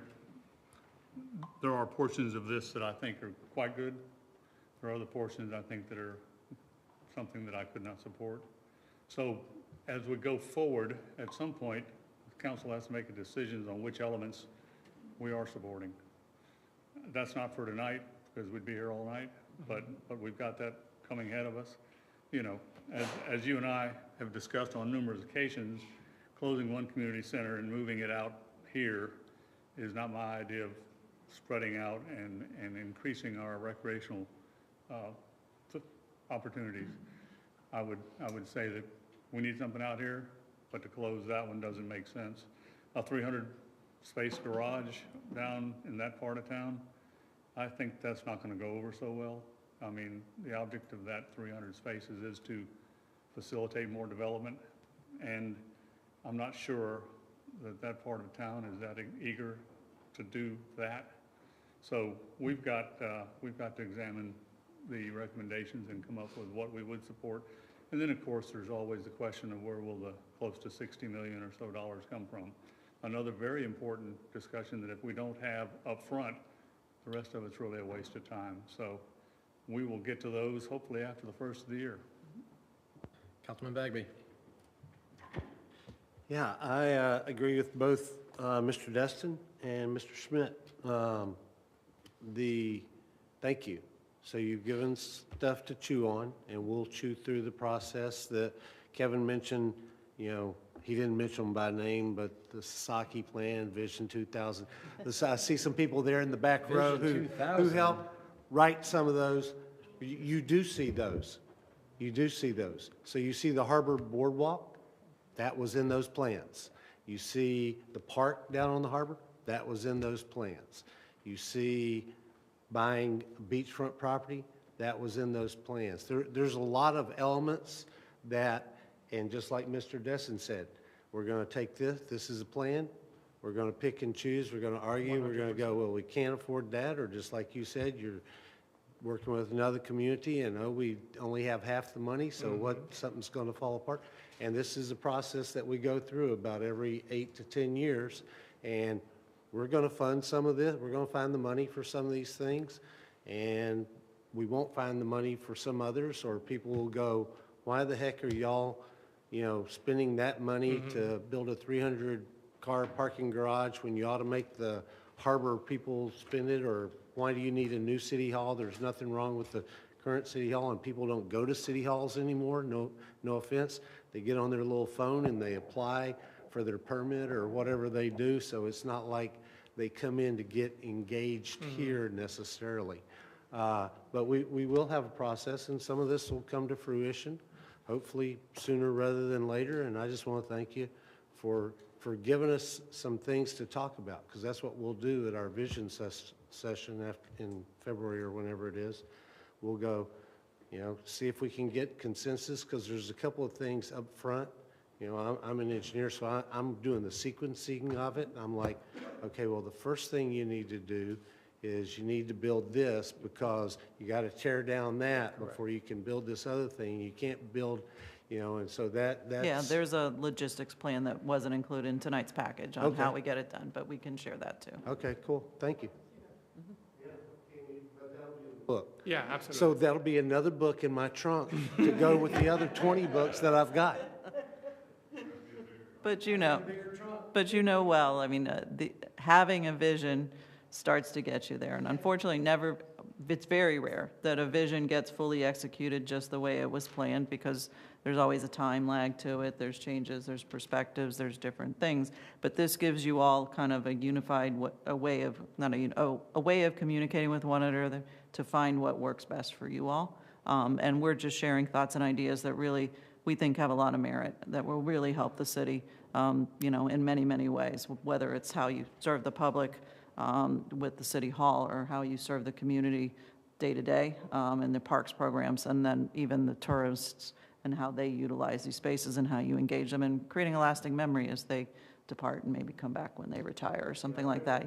Their memory is the fish they caught or the beach that they walked or whatever. It's probably not going to be, I walked into a building right after I came across the bridge, but like the parking lots that we have, Marlar parking lot, the other surface parking lots, that was in one of those plans. We need parking downtown. We made promises to the harbor front folks that said, hey, you let us build this boardwalk, we're going to put in parking so that people will draw down there and they'll come to the park that we're going to put down there. So it'll work out. Councilwoman Tremmel. I'd just like to say thank you. I was at all their charrettes with the public, and they actually listened to what everybody was saying. They took notes, copious notes, I thought, of what people were looking at and what they wanted, and I think you incorporated a lot of these. I did like the change that you made for the more nautical style, but because I thought it was going to be Old Florida, and I didn't know what that meant.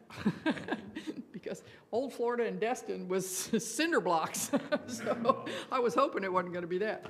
All right, thank you. I think you did a great job. Thank you. Awesome. All right, appreciate you guys so much. Our pleasure. Thank you.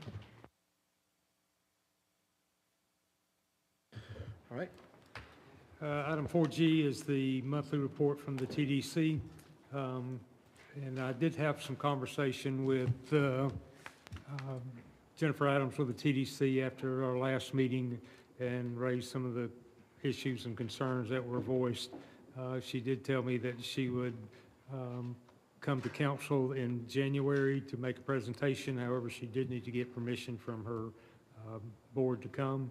So that's in the works, and hopefully that'll happen either the first or second meeting in January. But we will keep you posted. And 4H is the operations financial report that you find in your council briefing. From announcements, a couple of things from staff and then from Dr. Young, if she has anything. But our legislative delegation meeting is tomorrow night. And we had met with Representative Maney's staff and the lobbyists to review the items that we had presented to council, I believe on the 7th of November. And based on their recommendations, they suggested that we only move forward 3 to 4 items.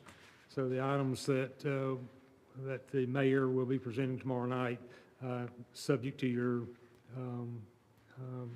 signing off on them, and we hope you will, or the stormwater infrastructure project, the capacity project. The stormwater infrastructure project will be the Maddie Kelly outfall, the capacity project of the Crosstown Connector, and the recreational project of the Clement Taylor Park. And those were all presented from staff to council on the 7th of November. And so we'd like to move those forward with the understanding that the 4th item would be the Stallman intersection, which as soon as we get some better information and more detailed information from Baskerville Donovan, we can put that item together and get it to our legislative delegation as well. Those items are not due until February the 15th, so we've got some time to get that together. So, there was some conversation that perhaps we needed more input from council. If we need that, then we certainly would like that. We thought we had done that in November the 7th. If we're ahead of where council would want us to be, please let us know and we'll regroup and move forward at your direction. All right, Councilman Bagby. Yeah, so where are we on the Stallman intersection improvements? Well, we have an engineering firm, right, that's looking at it, and they were supposed to bring us back some recommendations, and we were gonna, and that was a year ago. So I'm just trying to figure out where we are. Well, Baskerville Donovan understands that we're looking to have a plan to take to the legislature for appropriation for a design of whatever it is council decides they want to move forward. We're anticipating having back in short order some potential, whether we're looking at an overpass, an underpass, or some realignment of whatever version that may be. So we'll get some definition of what it is we're looking to do there so we can begin that design process, and that's where we go seek funding for.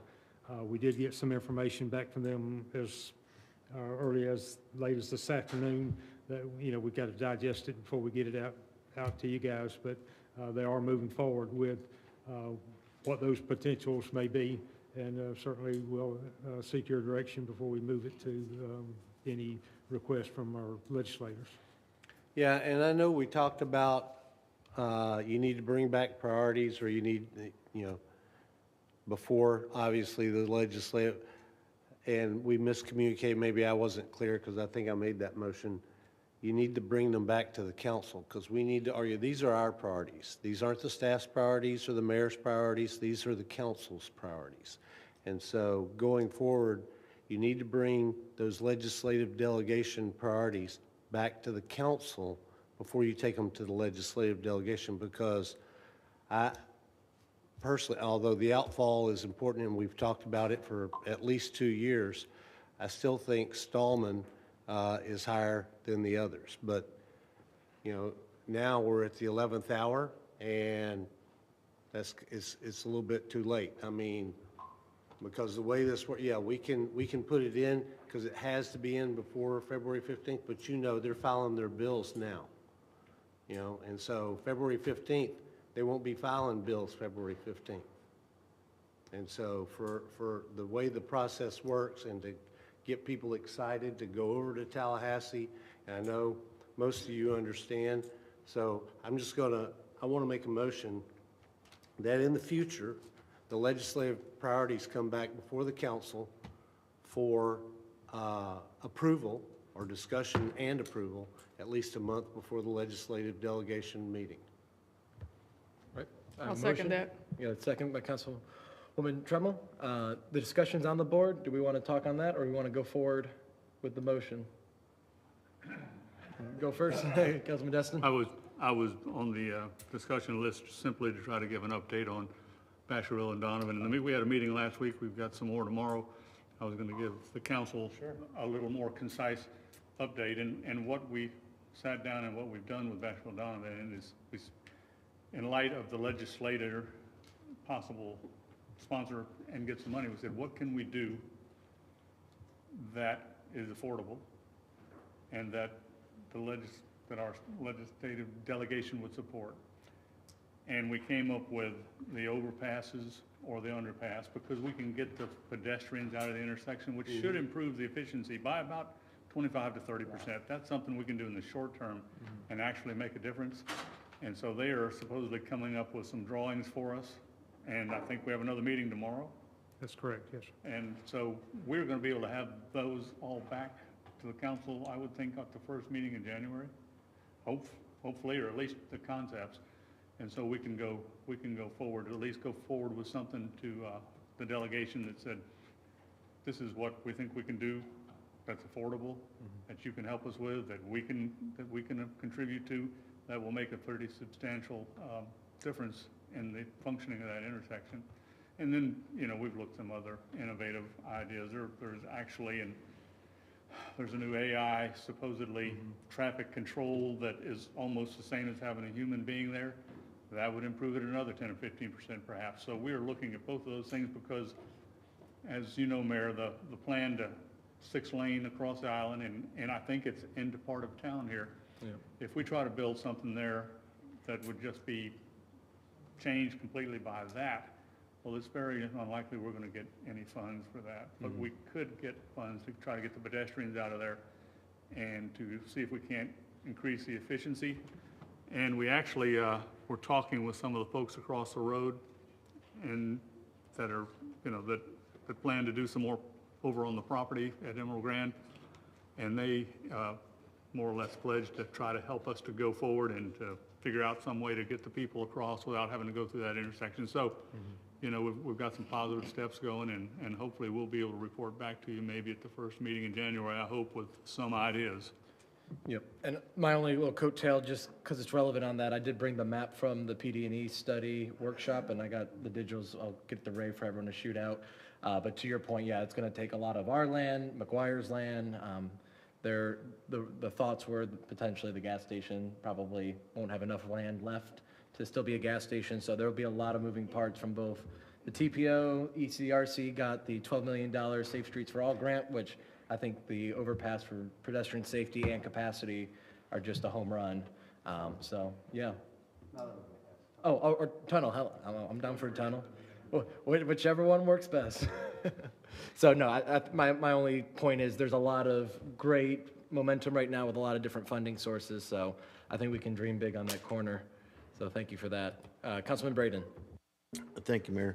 The Stallman intersection. I know the council approved, I didn't support it, but the council approved 3 or 4 years ago to spend $50,000 on a redesign of the intersection. Does anybody know what happened to that money or that design or? 2 years ago, or last year, but for this fiscal year, we approved 75, I think, and we asked for 75 from the state, and I think we got 75, 50. We got 100 for the dredging, we got $1 million for four-prong, and we didn't get anything. It got vetoed. Oh, that's right, the governor vetoed, so. Yeah, we're gonna ask again, but I think we approved 50 or 75,000 and that's what Baskerville Donovan's looking at right now. And Dewey is the legislative sponsor. Mr. City Manager, can I add believe something? it got kicked around, Rodney, for a little while because they were going to do a longer study and there was some kind of mismanagement of who's supposed to do what, when they were supposed to do it. We thought they were supposed to do it, but they never really did it because they wanted to include it in a bigger project and there was Wasn't the county a lot of this involved finger with that? I think that's what happened. Yeah, we was gonna spend $50,000 or something for redesign or that, but the county, I'm thinking something else was in play. Mr. City Manager, if I can add, Mr. Braden is correct. We did have Volkert take a look at that intersection probably 4 years ago, and it was more like of what SRS has done. It was just kind of the possibilities to improve pedestrian and vehicular safety at that intersection. And we do have a copy of that study that they did do. So we spent $50,000 of taxpayers' money just kind of get an idea of what it might look like or could look like, or just an idea. Seemed like it was, I mean, yeah, it seemed like it was doing something else with the county or I don't know, some other funding, and we needed to spend that $50,000 to redesign that intersection, but I've never seen that design. So I'm hearing that we do have the design, but we don't have the design. It was kicked down the road, so. We do have the design, and Baskerville Donovan was going to incorporate it into what they're going to bring to us. They were going to look for the Volkert design and try to use it and incorporate it in. So we don't have to spend that another $50,000? Hopefully not. Okay. That somewhat clears it up. Thank you.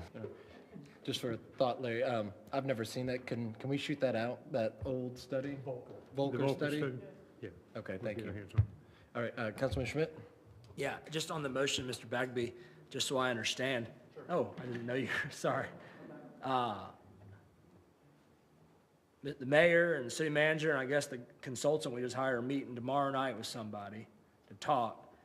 You're just saying next year, we want to make sure that they do this differently, but potentially you're okay with as it is because the timeline's kind of shrunk, right? I mean, it is what it is. Is that kind of what you're not wanting them to change? Well, I'm not sure this I'm one, okay are you? with it, but I understand how we got here, and, you know, we're in the funnel, so to speak, and so it's kind of hard to get out. I mean, I'll be there tomorrow, Sure. but in a different So capacity. I don't know, micromanagement, I guess, maybe sometimes. I'm not sure of all the process, but I know for at least this year's and last year's, the legislative process of the funding has been, for lack of better words, I think we've done pretty bad at it, you know. Sounds like, again, you know, Larry just got here. I don't know if it's his fault that he, you know, he's just starting here.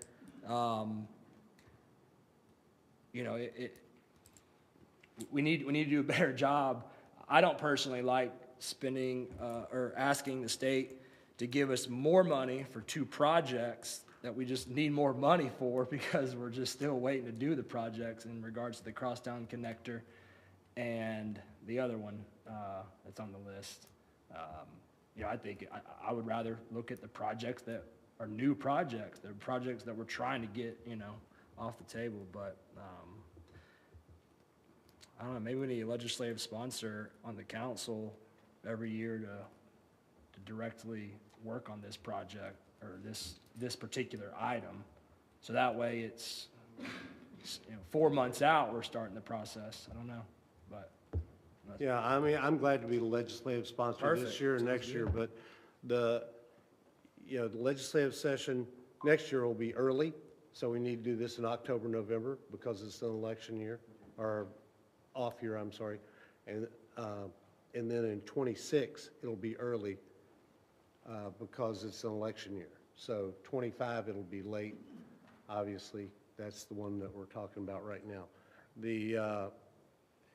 And I'll take the hit because I wasn't clear, I guess, in my motion. I was clear in my mind because it's the council's priorities. And you're right, last year, I mean, we did well. We got $1 million that the governor signed off on, and we got 3 things put over and actually submitted by our legislative delegation and made it through the legislative process. It just didn't get the governor's signature.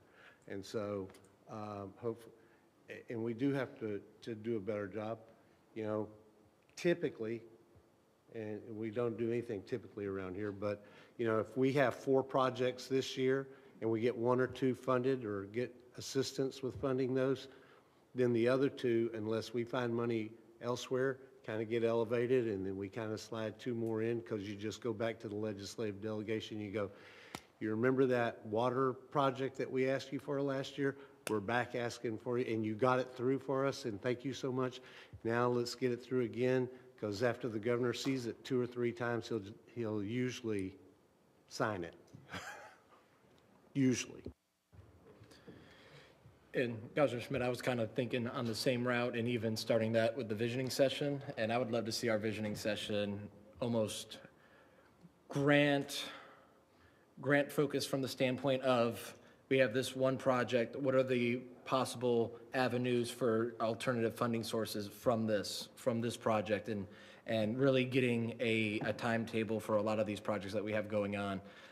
You know, I know we're a small but mighty team, and with hopefully the new programs that we're going to be seeing soon as far as the grant writers and strategic planners, I think that will give us a lot of bump, but we're definitely not applying for a lot of grants that are out there. There's thousands and thousands of grants, so no one individually or a team can do all of them, but I definitely believe a lot of the projects that we have on our boards, there's several different avenues that take time, that take points and checking boxes and doing everything from public hearings to making it on a committee agenda, but really going focused on teeing these grants up for the best possible funding opportunities, and this being absolutely one of those reoccurring ones that can happen. So, Councilman Bagby?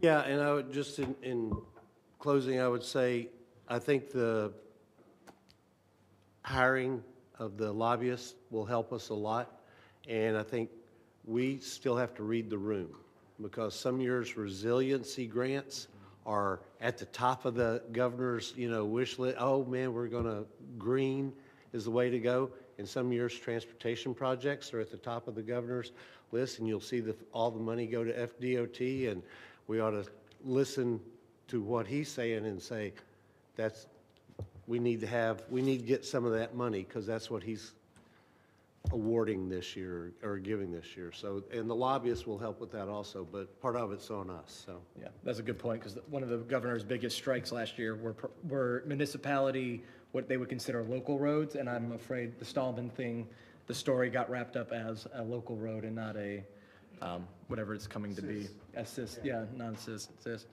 alternative. All right, any other discussions on, we do have a motion on the floor for legislative priorities back through a legislative sponsor. Is that correct? All right, getting the head nod. All right, so I'll call the vote for next year's legislative process. All right, ayes have it, 6-0, so moved. All right. One more item to bring your attention. Sometime back, we applied for a TRIP grant through the Department of Transportation for the Crosstown Connector construction, and we were notified last week that we were granted $2 million from the pot of money. So thank you, Jeff, and your work that went into that. So that's $2 million to Crosstown Connector Construction Fund. And with that, Dr. Young? Yeah, I don't have much tonight. First of all, thank you to everyone who came out for all of the citywide Christmas activities, holiday activities, most recently the Holly Jolly, our first time trying that at Captain Royal Melvin Heritage Park. That was a nice success. Then Parks and Recs did a great job with that. And our library staff has done a lot of work lately with Brunch with Santa and other things. There were also some really nice things. The boat parade that was done by Destin History and Fishing Museum was beautiful the other night. So we appreciate our community coming together for that. We do have our vulnerability assessment public outreach number 2, which is at January 6th at 5 o'clock here in the annex, and that takes place before our scheduled city council meeting. And our last vulnerability assessment was January 24th. So this will be our public outreach number 2, and we invite everybody to come out that would like to be a part of that and give their opinions on storm surge and other issues within our community that are important. Thank you. And just a note there, we had a very good meeting with the district director from the Water Management District, and this is a key component of some things they're looking for, the vulnerability, and they're looking for ways to spend money on that. So this is a great effort that will go a long way in some funding sources as well. Four-prong way, yeah. And my, Yes, sir. my side card to that is, I think it's one of the huge avenues for incorporation is this kind of local to city, state funds, where someone may pay $1,000, we can go and find millions. And this, to our city manager's point, there is a hefty fund there, and us being in a coastal dune area, I think we are ripe for some stormwater improvements in our community. So thank you guys so much for carrying that torch. All right. We are here at the public hearings. Kim, take it away. Thanks, Mayor. This is ordinance number 2420 LC, an ordinance of the City of Destin, Florida, amending Article 2 Administration and Article 20 Building Regulations of the Land Development Code to remove provisions related to construction permits, building permits, inspections, certificates of occupancy, and fire district reviews from the Land Development Code, providing for a fiscal impact statement, providing for findings of fact, providing for incorporation into the City Land Development Code, providing for conflicting provisions, providing for severability, and providing for an effective date. And if you don't mind, I'll read the following ordinance title as well, because we're going to do these two together. Yep. And that one is ordinance number 2421 CC, an ordinance of the City of Destin, Florida, amending Chapter 6 of the Code of Ordinances, Buildings and Building Regulations to address construction permits, building permits, inspections, certificates of occupancy, and fire district reviews within the Code of Ordinances, providing for findings of fact, providing for incorporation into the City Code of Ordinances, providing for a fiscal impact statement, providing for conflicting provisions, providing for severability, and providing for an effective date. This is first reading of both, and because we are taking the building code provisions out of the land development code, the first ordinance is simply a strike-through of those provisions being removed, and then the second ordinance, we're putting them into the Code of Ordinances, so you'll see them all underlined. All right, thank you for that. And seeing that this is a public hearing at this time, if anyone would like to speak on those two specific items only, this is your time to do so. Seeing none, I will close the public comments at this time and entertain a motion for, do we need to do them one at a time? Yes. All right, so for 5A, do I have a motion? I move that the city council approve ordinance 24-20-LC on first reading. All right, all right, got a motion and a second. Continue. Yeah, Kim, just for the record, can you explain why, or Tina, one of you, somebody, explain why we're pulling it out and putting it where we are? the building official explain. Or Noel, okay, I'm sorry. Good evening, council. Yeah, as part of our LDC rewrite cleanup, if you will, these regulations aren't particular to development, but these regulations are more particular to actually construction permits, building permits, which live already partly in the Code of Ordinances under building regulations. So that was the purpose of this, is to take these out of LDC as part of this cleanup and put them in the Code of Ordinances where they belong. And like Noel said, we already have most of our building regulations in the Code of Ordinances, so she's wanting everything to be consistent. All right. Seeing no further comments, I will call the vote for 5A. All right, ayes have it, 6-0. Moving on to 5B. Do I have a motion for ordinance 2421CC? Mayor, I'll make that motion. All right, I got a motion by Councilwoman Trammell. Do I hear a second? Second. A second by Councilman Braden. Any further discussion? All right, seeing none, we'll call the vote for 5B.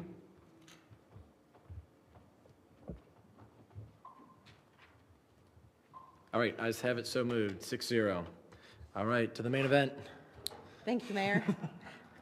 This is ordinance 2423CC, an ordinance of the City of Destin, Florida, requiring short-term rental registrations at all multifamily units, including but not limited to condominium units and apartment units within the City of Destin, providing for authority, providing for findings of fact, distinguishing between short-term rental registrations for single-family homes and short-term rental registrations for multifamily units, renaming Article 6 of Chapter 13, Registration of Short-Term Rentals, Single-Family, but making no other amendments to the regulations for short-term rentals for single-family homes, creating Article 6A of Chapter 13, Registration of Short-Term Rentals, Multifamily, requiring an application for such registration and authorizing registration fees for short-term rentals at multifamily units, requiring a local responsible party for short-term rentals at multifamily units, providing for conflicting provisions, providing for severability, and providing for an effective date.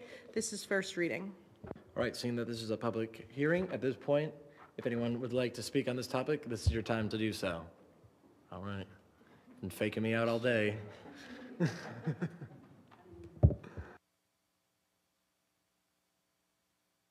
right. Name and address, sir. Good evening, Mayor and Council. Ken Wampler, 4320 Commons Drive West, Destin, Florida. Here to obviously talk about the short-term vacation rental. Still a lot of work to be done. Obviously, the fees and the process for the registration aren't spelled out in the ordinance, but I get that. As I've said before, it's frustrating if you're manager or you live in a condominium owners association when the association fees already provide security, trash, parking, noise. They already do all that. So the fact that you want to do this for condominiums, okay, it's going to happen. I'm not that dumb to think that it's not going to happen after the last time. I thought your group today to say, where's timeshares, hotels, motels, bed and breakfast, other multifamily units in here? They're still not mentioned in there. And that doesn't make sense. If the whole reason why this came back to city council is because it's not fair that the homes pay it, but not the condos, well, what about these other ones? Again, if you're looking for money, why not do them all? They're all multifamily, so why not do it all? And at the end of the day, as Mr. Bagby has said, we need to make sure that fee's fair and reasonable. Without knowing what those fees are, because I understand it's going to be a separate discussion, it's kind of hard to support anything other than the frame of what's going to happen until you actually get the process spelled out and get the fees spelled out. And again, it's about being fair. There's all kinds of other multifamily units that aren't included in this, so that's my 2 cents worth. All right, thank you so much. Change. All right, anyone else here for public comments? All right, seeing none, I'll close the public comments and entertain a motion. Councilman Braden, do you have a discussion? Yeah, why aren't all units? So the council's motion was to include hotels and timeshares, and those are commercial units. They're actually not multifamily units in our LDC. So we did the residential in this ordinance, and then we have the commercial plant, which is the hotels and timeshares, to come in January, along with the fee resolution. That one just took a little bit more time because the residentials were more similar to each other, and that one was newer. So by January, everybody's going to be playing the same game. yes, in January, you'll have first reading of the commercial uses and second reading of this multifamily. Yes. Thank you. All right. Councilman Schmidt?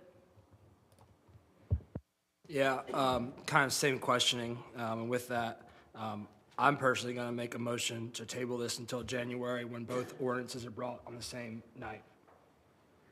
All right, I have a motion to table Until the meeting that both ordinances are brought on the same night. to both meetings. I'll second that just because I think that we do need to have some more discussion on the concept. All right, and with a second on the table, I'll call the vote. Not when you table. Oh, that's right. I'm learning. The minute details. The vote is for the table to the specified date, and I'm not going to get that wrong. What was that again, Councilman Schmidt? Till they can run together in Wisconsin's parallel? January, so until both ordinances are presented at first reading. All right. So January, February, whenever. Yep, when they run in parallel. All right. All right, ayes have it 4-2, and we will run these in parallel in January. All right. Moving along, presentations, comments. Councilmember Braden, noise ordinance, or would you like city manager to? It's under your name, but I don't know if you guys have prepared it. No, well, I just wanted to bring it up, so. Yes, sir. When I did talk to the city manager about it, and I got a copy of the ordinance, it's like 20-something pages long, which I think is ridiculous. And we brought it up again, we talked about it at the last meeting, and I made the comment that we've been talking about the same stuff for 10 years, and it seems like nothing has changed. I know people personally that have called multiple times on the same home, with really nothing being done. And I personally think that, and a lot of the residents that I've spoke to think that our noise ordinance that goes on till 10 o'clock at night is way too late when we have 1,000+ elementary kids that live in this community, and then we have, I don't know how many hundreds of elementary or middle school kids that live here. I know when I was raising my kids that bedtime was, 7:30, 8 o'clock at the latest. So, I mean, I really think we need to go over our noise ordinance, rewrite it, simplify it, so everybody knows what's going on with it, how we can enforce it. I thought we had that figured out years ago, but apparently not. I really think that our noise ordinance should be 8 o'clock instead of 10 o'clock during, Monday through, or Sunday through Thursday, or Friday and Saturday. They can go till 10, or use that for 8 o'clock as our residential areas. Commercial can stay till 10. I mean, we always, like I told the city manager today, we talk about the quality of life all the time, and this is not people playing their music and thumping and bumping until 10 o'clock at night when we're trying to get our kids to go to bed, to go to school. Is not a quality of life. So I guess I would, I just want to go ahead and make the motion that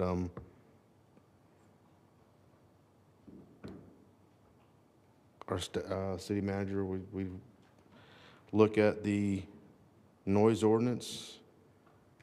And you can be the legislative sponsor. And I'll be the legislative sponsor on it for a rewrite. All right, so I have a motion for a rewrite of the noise ordinance with Councilman Braden Second. being the legislative sponsor, seconded by Councilman Schmidt. I'll continue on the discussions unless you guys want to wave me off. Councilman Destin? Thank you, Mayor. I tried to do a little research on the issue today, and it appears what our big problem is at the moment, we don't have anybody to enforce it. That's our number one problem. Sheriff's Department has a reluctance to spend a lot of time and effort on this, and we no longer have code enforcement people that work at night. Is that correct? We have an officer out from 2 p.m. to 10:30. Okay? So that covers some of it, but not all of it. Usually after 10:30 is when things really get rambunctious. So we have to make a decision, or are we going to have our code enforcement officers available for the rest of the night? In the past, when we were heavily into enforcing it, code enforcement would go. Now, we were using the noise meters. We don't do that anymore. It's a standard that's a little, hopefully, easier to prevail in, because of course with the noise meters, the first thing someone who wanted to fight it would be question the training and the certification and all the things that you see happening when you get a speeding ticket if you want to challenge that. And it's very complicated for the sheriff's department or for us to make sure that everybody's up to speed on their certification. The machine's been checked, so we have a standard that's a little simpler now and more easily enforced. I understand why the sheriff's department doesn't want to spend all night chasing noise complaints. They have more important things to do than things that may actually save people alive and fight crime. So it's going to fall back on us to have our code enforcement people to do it. And so we have to make the decision that we're going to put the responsibility back on them. And a suggestion that was made to me today is that I guess they were concerned that people were threatening them, and if they had to go to a place twice, then they had a problem. So we may be able to talk to the sheriff's department that if it's a second or third time at the same place, the sheriff will go with them. That always carries a lot more powerful persuasion with it. Or if they have been threatened with violence, then the sheriffs can go with them. But we're going to have to make a decision that we make it something that our code enforcement people are going to have to do. Otherwise, it's not going to happen. And I would suggest that that should be part of the motion, or the council, if you want to make the decision tonight, but it would probably be proper to have the city manager bring back to us and see if there's some way that we can have our code enforcement. They're going to have to be the tip of the spear on this issue. Otherwise, it's not going to happen. And Mr. Braden's right. It gets to be a mess. People complain, nothing happens because we don't have anybody to go enforce the code. So, I don't know. I think we're sending it back to the city manager, this motion does. I'm not so sure the rewrite is the route, because we put a lot of thought and time into this past rewrite to try to get away from the problems we were having. But you can certainly look at that, but we also need to look at how and who's going to enforce the ordinance, or we really don't have any ordinance at all if nobody enforces it. All right, Councilman Schmidt. Thank you. Thanks, Rodney, for bringing it up. Just a couple of clarification. It says for residential, the maximum distance is 150 feet or more.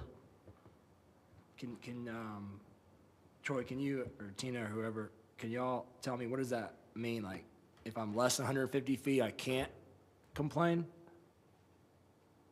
Like, what does It that means mean? if you can hear the noise 150 feet or more from the property line, that it's a code violation. Okay, so like if a next door neighbor complains, then they would go to 150 feet mark. Yeah. And if they could hear it from that point, okay. Correct. Yeah, If it meets the standard, which is plainly audible at Right. 150 feet, or it's a more. violation. So I guess, Rodney, my question though is, you mentioned something about 10 PM. I mean, the current code is all times of the day. There's exceptions and limitations about other stuff that they can do at, until 10 PM or something, but as it's written, it's all day long. I could complain, and if they can hear it over 100, even at 12 o'clock in the afternoon, I can call code and complain. If it's 150 feet or more, they would get the first warning, which is a written warning. But that's not what, it's not what I understood it, and that's not what I guess a lot of the citizens I spoke to don't understand. It was you make all the noise, construction noise, jackhammer, whatever you want to do until 10 o'clock at night. Right, so construction, you're right, and that's one of the items it lists. So yes, you're right about construction. It says 7 AM to 10 PM. So if they have a permit, as it's written, they can go 7 to 10, I believe, if I'm reading that correctly. That's correct. Okay. So if you're talking about those types of things, I get you. But if you're talking about a party or something like that, today you could call it 1 o'clock in the afternoon. But I don't know if anybody has or. right. I mean, that's, But construction, everybody you're that right. tells me that, the music is the biggest thing, as it goes till 10, and the sheriff's department and the staff code, has told them, well, there's nothing we can do about it till 10 o'clock. Tina, can you clarify the understanding of what I'm saying? Music is enforceable at all times. All times. Yes, that is correct. I would love to speak to the residents that you are telling you that staff has told them that there's nothing to do till 10 p.m. because that's absolutely incorrect. Thank you. And I would love to speak to those residents, and then I'll also speak with the code staff as well, just to bring that to light. But I have spoken to several code staff about all this, and they're very well aware that it's pretty much the 10 p.m. is exempt for construction activity, not other stuff. So yeah, please let me know. You've got my email. You can give them my email. I have cards everywhere. But they can certainly reach out to me. We can discuss it, and I can let them know how to report it in the future if that's another problem. But yeah, the loud noise any time of day. Thank you, Steve. I would love to do that, and if you don't mind, I'll bring some individuals, just one at a time, in person, and I'd like to join them, so we kind of get a feel for what's going on, or if it is, because a lot of times I get bad information, Sure. You tell them one thing, and then they tell me something else, and I'm like, well, that ain't right, and then I come back to you, and it's like, you tell me, well, that ain't what I told them. So I want to make sure we're all sitting at the round table, so I'm not getting, a different story from the homeowner or whatever, so I know exactly what's going on. I don't know why construction needs to go until 10 o'clock at night. I mean, I'd be furious if the guy next door to me was jackhammering, and I know, nail guns and stuff going on all hours of the night. And then we talked about going out there, code compliance or whatever, going out there 2 or 3 times, and that could be dangerous. I don't know why we got to go out there if it's an ordinance, like the trash can or something. You stick a sticker on the trash can and give them a warning. Next time they're getting a fine.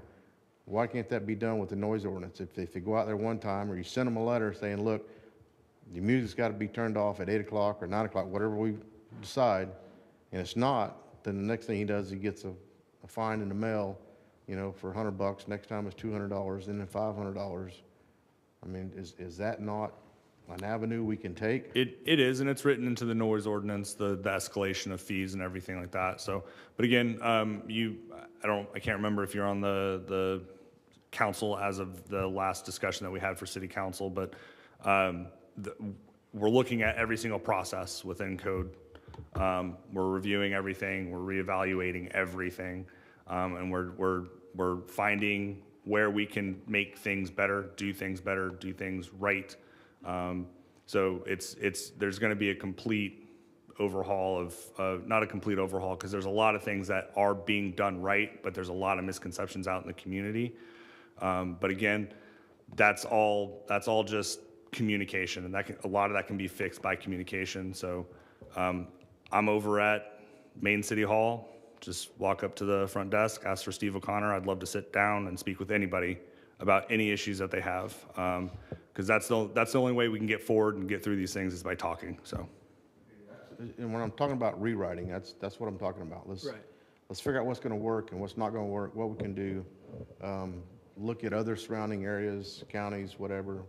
Do they have something that's actually working that they can do? If the code compliant officer goes out 150 feet, 200 feet, 3 doors down, whatever that is, yeah, that's pretty loud.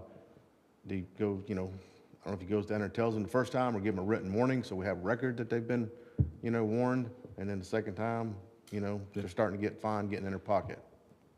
Right. So only I was just going to say is, rather than the full rewrite, like Mr. Destin was saying too, is, the specific item about that 7 to 10 p.m. for construction and things like that, I would rather focus on specifically a couple of those small things. Because I think, like Steve is saying, he is right. A lot of it's just making sure. It says right here, the first offense is a written warning, notifying the offender. doesn't say you have to go knock on their door and say hello to them. How you doing this evening? I mean, so that's going to be internal training and all that stuff, and I think they're going to get to that. But rewriting a full thing, I don't think so, but that 10 p.m. item, 100% agree with you. That should be looked at. All right, Councilman Yeah, Thackeray? so a couple of things. I'm fine if we want to shorten the construction time till 7 PM or whatever. I agree. Nobody should be out there working on it, although people do it. And there are emergencies, so I do understand that if water line breaks or something like that. And I didn't hear Mr. Braden initially say, but maybe I misheard, that people had told them he had talked to code, and they had told him it was they had complained and nothing had been done about it. But maybe they did talk to a code officer, and maybe we do need to, you do need to talk to them. Again, hang on. But I would say, you know, it's code compliance, not code enforcement. So you do need to, on the initial warning, make contact, because most people, not all of them, will say, oh, I'm sorry, we didn't realize, and they'll turn the music down. You know, in the residential areas of this town, I don't understand why this is a problem. I'll just be honest with you. Your neighbors, it's the same neighbors you're gonna see every day for the next year. Come out to Crystal Beach, where you have a different neighbor every single week, sometimes 2 different neighbors in a week, and try to get them to comply. Hey, Ben, 10 o'clock, I have to get up at 5 in the morning. Now, when I had my Harley, that wasn't a problem, because a couple of times I'd go out at, 6 o'clock in the morning and just rev the hell out of it. And, hey, welcome to being my next door neighbor, buddy.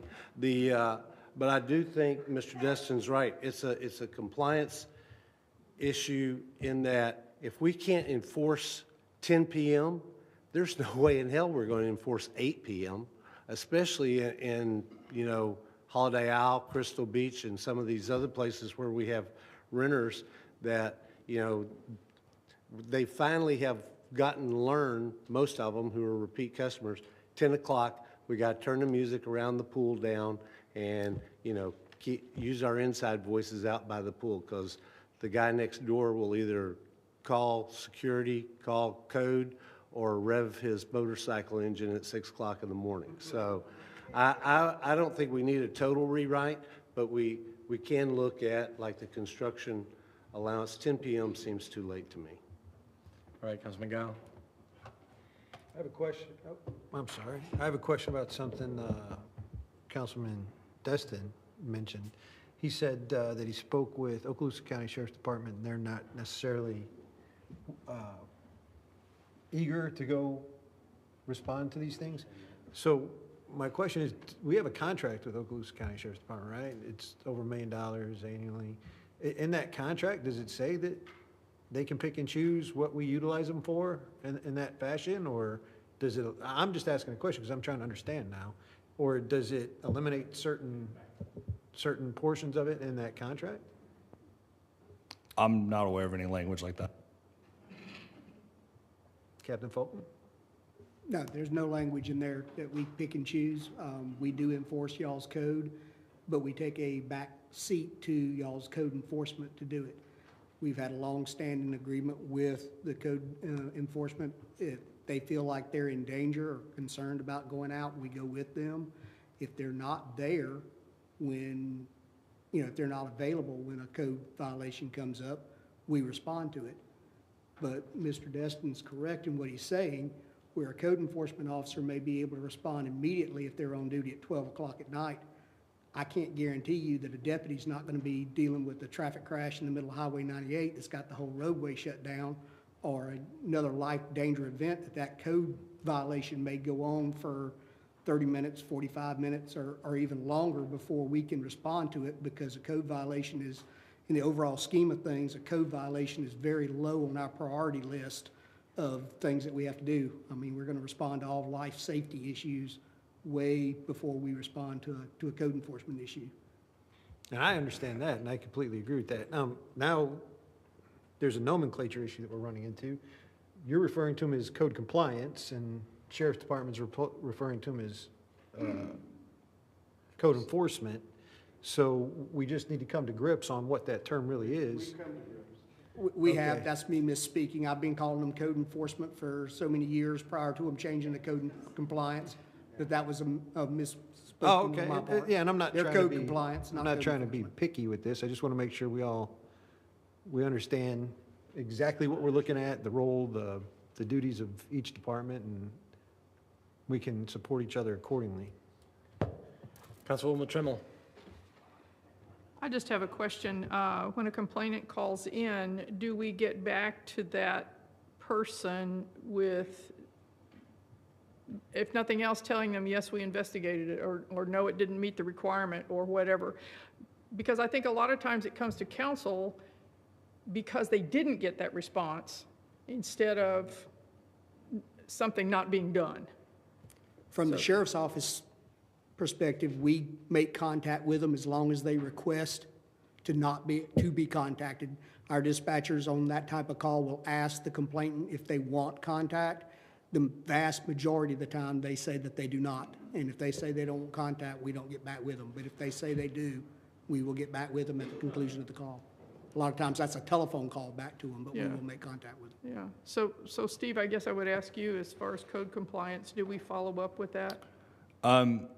I know we are following up with complaints that come through via voice message, the phone call, through the helpline, through email, whatever.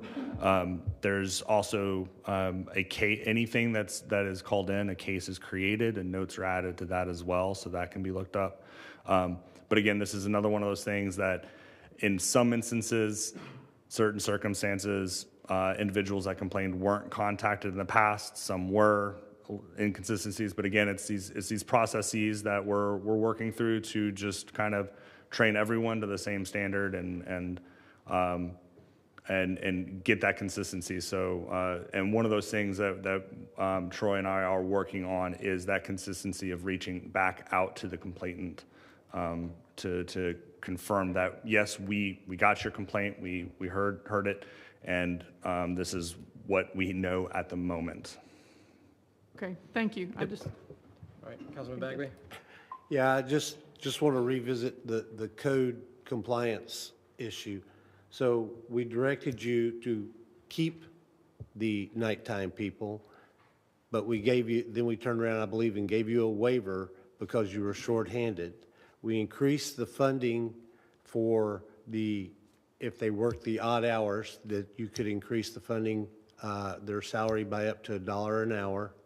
I think it was $3 an hour, that's right. And so, and I understand it's December, so I'm not really excited right now, but I will guarantee you in March, I will be very excited, because if a guy's getting off at 10:30, that means the last 30 minutes, he's probably doing his paperwork for his shift, drafting up his shift, and that is when the noise is going to happen, particularly out in the tourist short-term rental areas. And I want to know, and I want everybody in this city to know, we're going to have code compliance officers. Now you got me doing it, dadgummit. Code compliance officers during spring break and during the summer working, at least from 10 to midnight. So that's when you're going to get most of the noise complaints. Yep.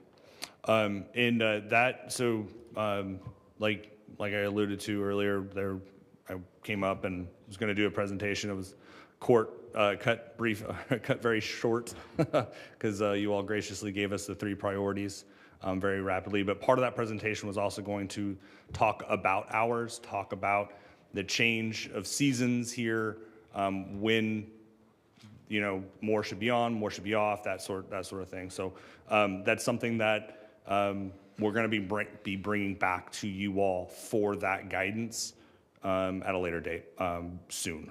So next month and a half or 2. Okay, like an example of specific guidance you need from us? I mean, Just we've given you the funding, we've told you. No, I think we have the funding. I think we have the personnel. It's just more of, hey, this is what we're seeing. These are the trends, and this is what we're thinking. Do you agree? It's more of that. Like this is the shift that we would recommend for this time period of the year. During this time period, we would recommend this, that sort of stuff. So we're looking at code holistically, completely, everything and all things. We're trying to find the best, most efficient, and just getting back to the basics of compliance, like we're trying to get to. So, I hope to be back up at the podium the next several weeks discussing those possible changes. So. All right, Councilman Destin, let's land this plane. I'll try to make it quick. Just right now, Steve, and I understand you guys are trying to realign and figure out the best way to do this. I call it 1035 with a noise complaint. Do I get a recording? Is it shifted to the sheriff's department? Do you check back the next day? What happens now? Yeah, so once there's a code officer not on, it does go to voice message. If the code officer is on and they can't get to the phone, it does go to voicemail, but it will be checked while they're on shift. If the complainant does not contact the sheriff's office, and Captain Fulgham or Troy, correct me if I'm wrong, I don't believe that the sheriff's has access to our voice system or mail system. So that's another thing that we could take a look at and possibly fix, or put a note in the messaging saying if it's after hours, call the sheriff. Yep, thanks. All right, Councilman Braden, any last words? I think that the biggest problem is what Mr. Bagby mentioned a few minutes ago, was that all the people around the pool blaring their music know that they got to shut off at 10 o'clock. But I was just told earlier, a few minutes ago, that that's not true. That's right. That there is a noise ordinance that you can call at 8 o'clock at night, or 7 o'clock, or 6 o'clock, or 1 o'clock in the afternoon. So everybody knows, like Mr. Bagby said, and I admit to it, that that's what people tell me is, they say, well, the music's too loud. Well, the noise ordinance says they can make noise until 10. So there's nothing we can do. So like Crystal Beach, the renter's not getting the bill, the homeowner's getting the bill. So there's a complaint, the officer goes out there, whoever it is, the noise is way too loud. It seems like you'd come back to the office or whatever and send a warning or whatever to whoever the homeowner is, wherever they may live, maybe in Ohio somewhere. And the next time you get called out there, he gets a bill for $100, $200, whatever we can do, and it keeps going up from there. So I guess it's better to change the motion and just have the city manager bring back some suggestions. Thank you.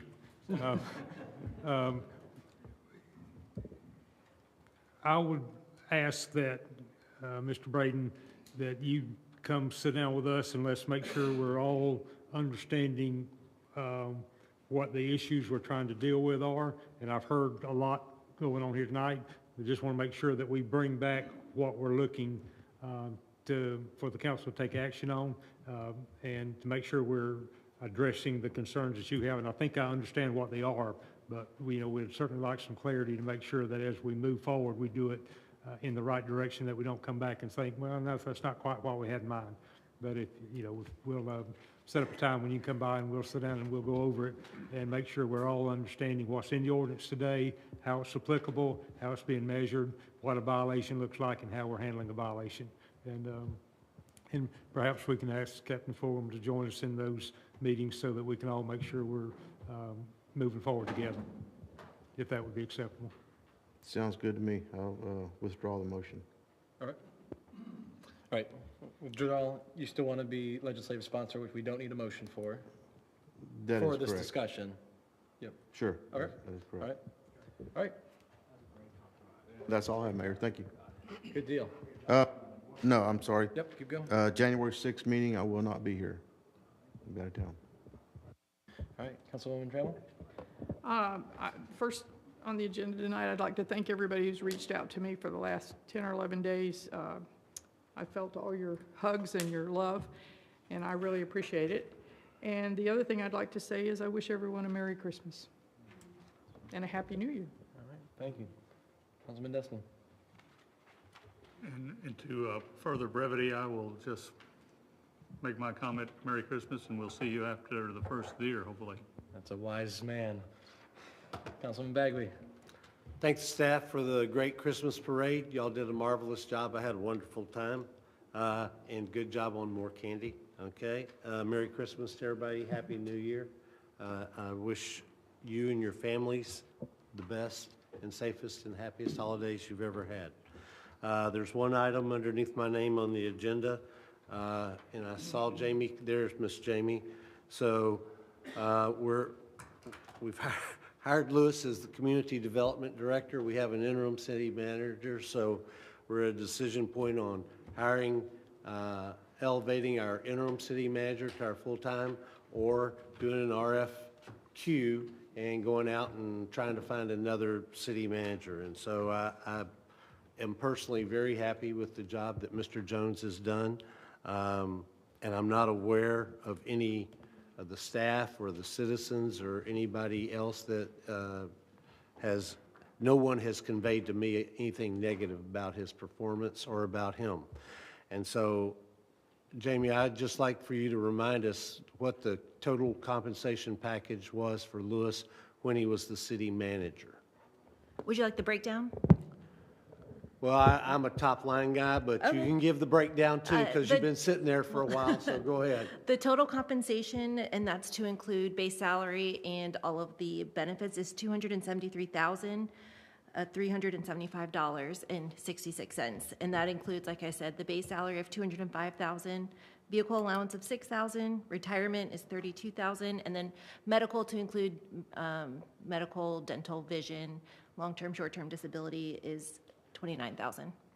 Okay. So I'm going to make a motion that we ask the city attorney and the HR director to sit down with Mr. Jones and negotiate a contract total compensation not to exceed $255,000. That contract include clauses for the work week will be 5 days, because I know currently it's 4 days per the contract that we have with him. And that his consulting company, if you don't know, he consults with other entities, that he take on no new contracts for the consulting company for the duration of this contract. And I think that's my motion. All right, I have a motion. Do I hear a second? I'll second it. All right, second by Councilman Destin. Councilman Braden, do you have anything? You withdrew? Yeah, I'm just trying to wrap my head around why we would pay for a city manager that's never had a city manager's position, that's extremely green, would pay him $273, and then we want to hire a individual that's been a city manager, a seasoned city manager, and pay him less. Can you explain, please? Sure, be glad to. So I have this same situation, both when I was the town manager, when I was the TDC director in Walton County, and when I was the 1C Grove, and in my current job as district director.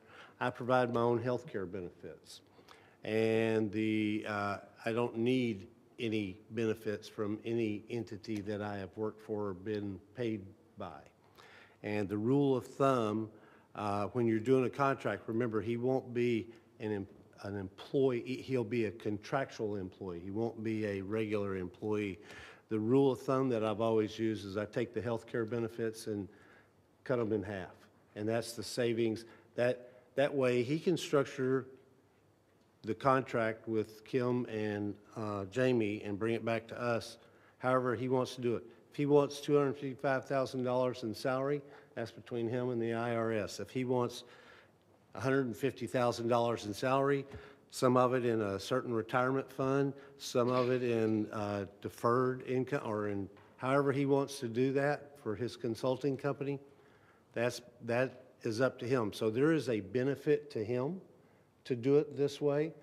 There's also a benefit to us. For us, we save $17,000. We get a very experienced former county manager, been doing a great job as city manager. So every time I've gotten hired, that's what I brought to the table. I brought experience, and I also wanted my money how I wanted my money, if that makes sense. I don't know if that answers your question, but it's just a contractual arrangement. And there are a lot of people that that provide their own benefits or don't need the retirement or don't need whatever, and just give me the money. Well, I'm not going to give you one-for-one cash for that benefit, because that benefit is actually used as a tool to recruit people and to hire people. He doesn't need our health care benefits. I'm happy for him that he doesn't need them. I don't need them, although I have them right now, but only for about 12 more days. So that's why. Basically just personal preference or personal. No, it provides him a benefit. I mean, if he wants to become an employee and he wants to turn down our health care benefits because he doesn't need them, then that's going to cost him a top line of $34,000, something like that.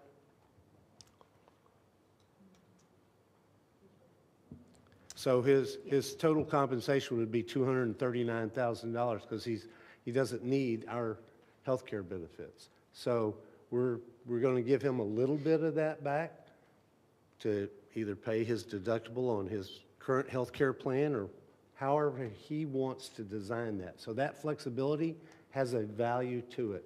And I've just always gone with 50% because I mean, if he's not happy, I'm sure he will tell us. Yeah, thank you. All right, Councilman Schmidt? Yeah, it was a good question, Rodney. You know, it's like, why don't we just pay him $270 something? You know, so we paid Lewis, the previous one. So, but piggyback off of Mr. Bagby, I mean, it's a good way of doing business. I mean, it's especially in the consulting world. When you go to businesses and you're selling your services, it's usually a selling point to say, you go hire that employee, it's going to cost you $275. You hire me, I'll do it for $250. You know, and okay, great. Yeah, we'll hire you then. But I do agree. I think Larry's doing a fantastic job coming in here. Yeah, I think we got to take advantage of what we have available to us right now and make sure that we do the right thing for him and everybody around him. Yeah, I mean, I haven't asked all the staff if he's pissed them off or anything, but I assume he hasn't. So, but Don't ask him here. it seemed like they like him. Larry, Mr. Bagby said no more business. I guess what he didn't say or ask is, what's your current book of business, though? How's that gonna? Are we gonna drop clients? Do we have a lot of clients? I will drop at least one client. I've got one that is very minimal that I would hang on to if it was amenable to the council. I mean, it's 2 phone calls a month. Gotcha.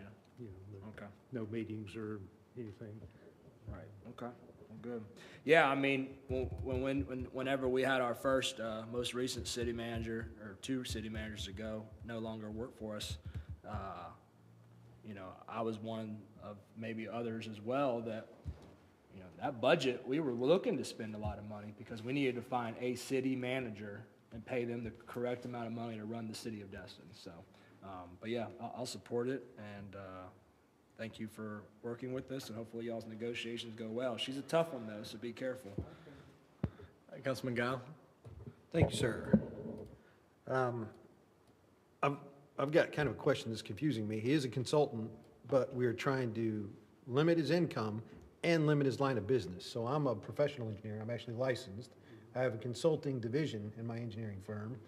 And as long as I'm supplying the consulting to the level of the agreement, the contractual agreement, I don't think it's the business of any one of my clients to try to limit how many other clients I can take on. I think that's part of owning the business, is being able to determine how you can legitimately serve your current clients. And if you can't, you run the risk of losing that contract. So I agree with almost everything except the fact that we're trying to limit his ability to take on new business or even limit the amount of business he currently has. I'm sorry, Ms. Kopp? I was going to say, why don't we ask him if he thinks there's a conflict and how many hours the one he was, do you want to answer? I really don't care what he has to say. No, I'm just joking, Larry. Larry, please. At least we have that mutual understanding. No, this would be obviously my number one client. I have the client that I would like to maintain is the little Colorado county that I worked for 6 months, that the county administrator there calls me every 2 weeks and says, hey, I got this situation, what do you think I should do? I don't have to go to meetings, I don't have to log into meetings, and those calls are somewhat random. But other than that, that would be the only client that I would like to maintain a relationship with, and it's very minor in my book of business. And I appreciate all the conversation that's been had. I have all confidence that you folks are going to be fair and reasonable in whatever you do here tonight. And I'm comfortable with Mr. Bagby and I had this conversation earlier. So it's not a surprise that that number was floated out. I'm good with that, if that's what the council thinks is fair and reasonable, and we'll move forward from there. So this is kind of a crutch. You're using us as a crutch to get rid of dead weight, all the people you don't want to do business with anymore. Somewhat, yes, sir. But I'm good with that. Well, thank you. Hey, Councilman Destin. Thank you, Mayor, and I completely understand why Mr. Jones wants to take his money and not worry about the benefits. He doesn't need a car allowance. He doesn't need the health insurance. He doesn't need us putting his money into a city retirement. He needs to be able to do all that himself. So I think this is going to work well for both of us. And as the taking on additional consulting work, this is a full-time job, and he knows how much time he has to put into it. And if he thinks that that's the proper way to go forward, then I'm satisfied with it. And maybe, if you don't mind, let me address that. I've been doing this for a number of years. I realize that it's not a 40-hour-a-week job. It's a 7-day-a-week job, 24 hours a day, because I never know when you guys need something. The city doesn't slow down because I left at 5 o'clock or 4 o'clock or 4:30. I get that. And so I have said for years, and Mr. Bagby has probably heard me say it, and some of you have, is that in this role, my day starts when the first one of you get out of bed in the morning, and it's not over till the last one goes to sleep at night. And that's 7 days a week. And it kind of has to be that way in order to be effective. So I'm not afraid of that. I'm very fortunate and I'm very blessed that I'm able to do this again. Jim Bagby can share some horror stories of where I was just 3 years ago, and God bless him, he and some other kind folks were there to take care of me, so I appreciate that. But it's a blessing that I'm able to be here and be a part of what you're doing. I enjoy thoroughly the city. I think you have a great staff. I look forward to, if we can move this thing forward, to spending time to help do good things for them. I'll tell you up front, we won't get it all right, but it won't be because we didn't try. I can tell you that that what I have seen from your staff is pure motives, and we will work to make sure that that's conveyed on a regular basis. So moving forward, I understand what the job entails, what it requires, and I find Councilor and Miss Jamie work those terms out, and we get the 5 votes that's required to move a contract forward. We'll give it our all. So thank you for your kind consideration. It's an honor to be considered for it. Councilman Bagby? Yeah, I just so Tori knows, the only reason I put that in the guidance to the staff was I trust Larry 110%. It's not that he's not going to be out trying to sell his consulting business or anything like that. I've known him a long time and trust him unequivocally. But I wanted to make sure that we, as a group, had confidence or had the trust, because most of you haven't known him that long, that he wouldn't be out there trying to get other clients or trying to seek additional work or whatever, so that he understood and we understood this was his soul, not his soul, his number one priority, far and away. And I was just trying to address issues that I thought people would say, well, how many consulting contracts does he have? Is he still going to be able to go get consulting contracts? How much time is he going to spend making presentations to other cities or counties or whatever? And I did that also with the other provisions, so that everybody could feel comfortable that, yes, he's our city manager. More than anything else, not, helping the Colorado County or doing something over in Walton County or doing something someplace else. I just wanted y'all to have that feeling of he was ours, 100% ours, not spreading himself too thin or whatever. Well, I appreciate that, and I wasn't aware that you guys had a prior conversation that kind of pre-negotiated all this, so I apologize. I didn't mean to step on anybody's toes. And I fell in love with Larry on our very first meeting with Dustin High School. And he proposed marriage, so I guess he was serious. But, Very intimate. But to that end, I don't want any more than this, okay? I'm at a point in life where this is plenty. All right, seeing that we have gone through the list here, I will call the vote for our new city manager, Larry Jones. All right, ayes have it, 6-0, so moved. Congratulations.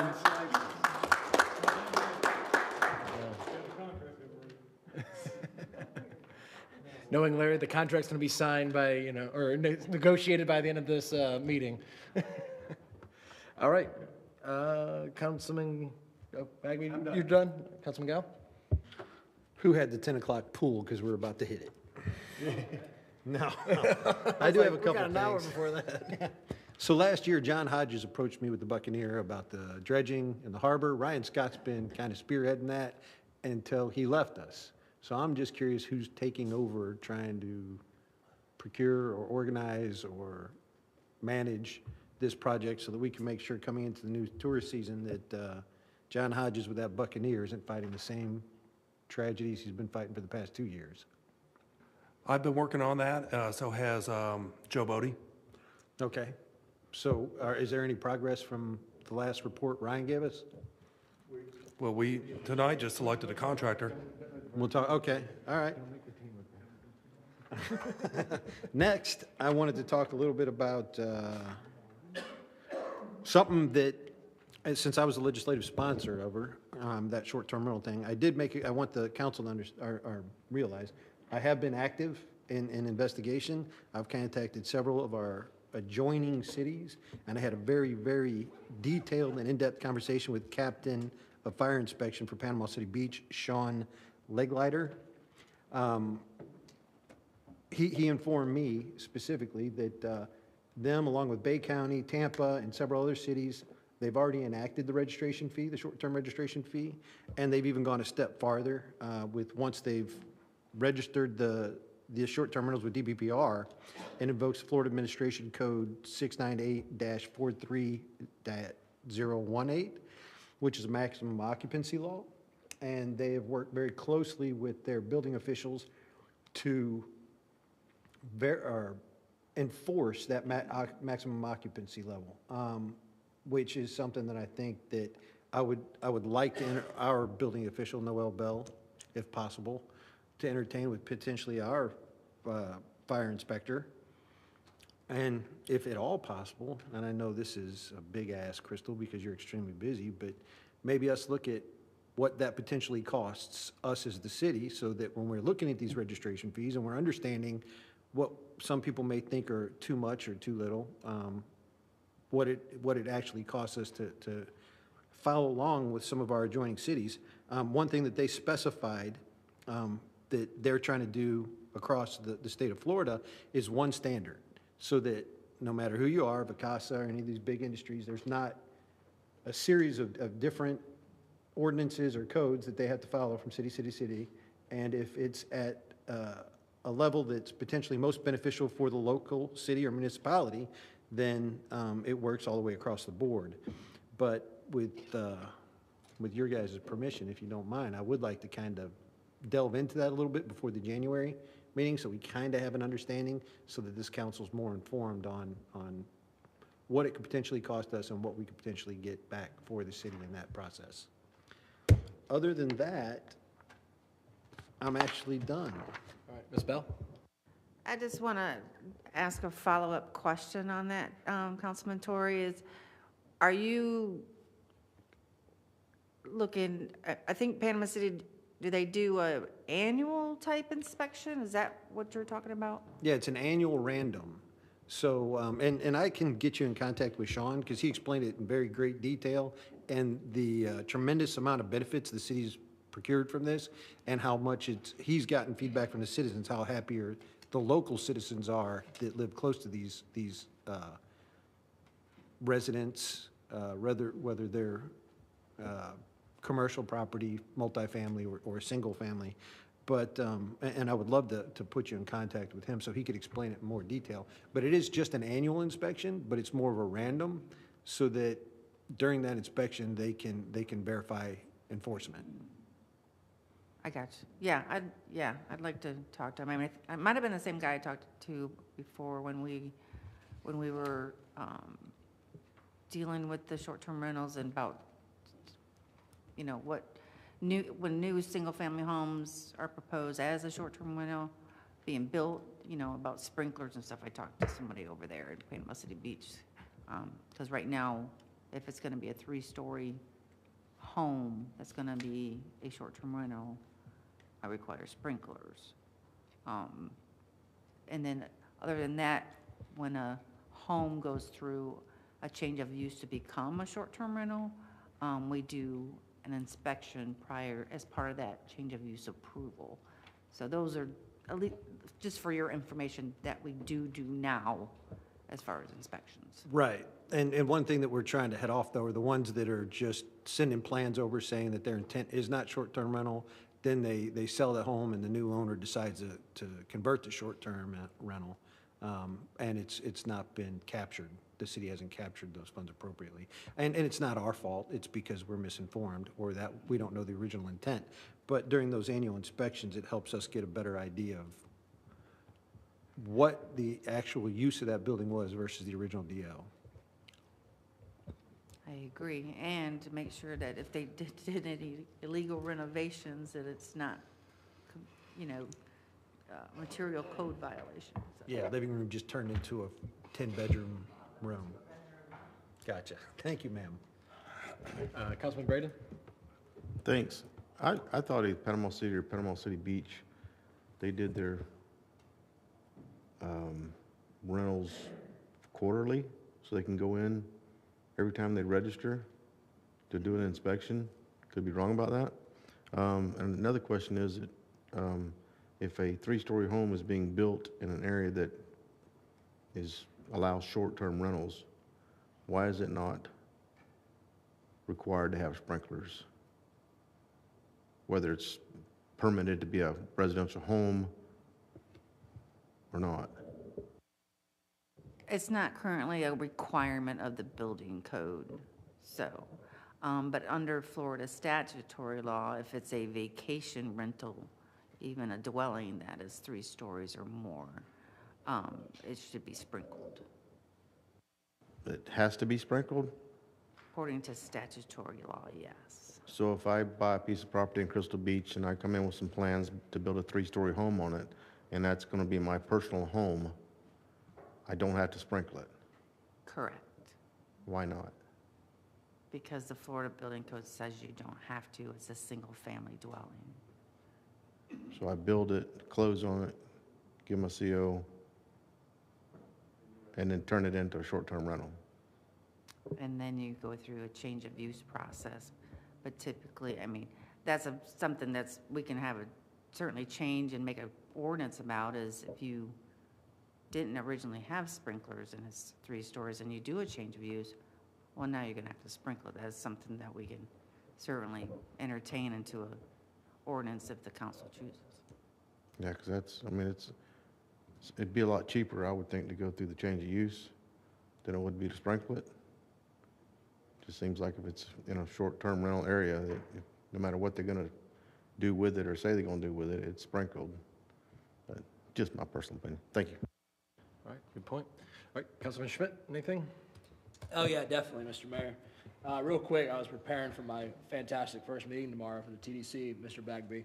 And on your comment earlier about... Buckle up. Mr. Chairman back there, he's going to enjoy me. You said something about nobody's nobody's going to the city halls or certain... You had some comment about people visiting places, but They average they average nearly 1,000 visitors per month at their welcome center. Just food for thought. You know they have more than one, right? I'm talking about, I understand that. This is close, this is the Okaloosa Island one. But I'm just, airport and Okaloosa Island. I'm just letting you know, I mean, I'm with you, like, I'm shocked that that still happens, but the numbers show it, so. Walton County's even higher, it's on the wrong side. I know, I'm shocked to this day how that works, but a few things, I had some people online asking me, can we, in January, probably, find out the Noriego project update, where we're at, where we're going, what it's looking like, timeline, as we're approaching spring break and summer? We have bi-weekly updates from them, so with DEP, so we can do that. Sweet. Mr. Mayor, do you know where we are with Joe's Bayou State project? Are you involved with that, or? I haven't been in a while. Okay, I'm sorry. Do we know where we are with the Joe's Bayou? I thought you were doing I something. will I'm defer sorry. this to my boss, Jeff, over here in Grants. Well, council, I haven't had a recent update from DEP. Last I'd heard they're at 60% and working on permitting, but I haven't heard anything since then. I'd be glad to reach out to Pierce and get an update if you'd like, and I can report back. That would be. Community Development did have a meeting with Pierce just a couple weeks ago that served as their pre-application meeting. So they are moving forward. And there's a website actually that they put together for what their concept is, and we can Right. share that with everyone if you don't have it. So would you be safe to say, like, what that looks like time-wise then, or are we? We don't know exactly when they're going to be ready to submit for their development order deviation. Okay. All right. I guess maybe all the excitement that was going around in the past 6 or so months, people almost thought it was like about to be shovels in the ground.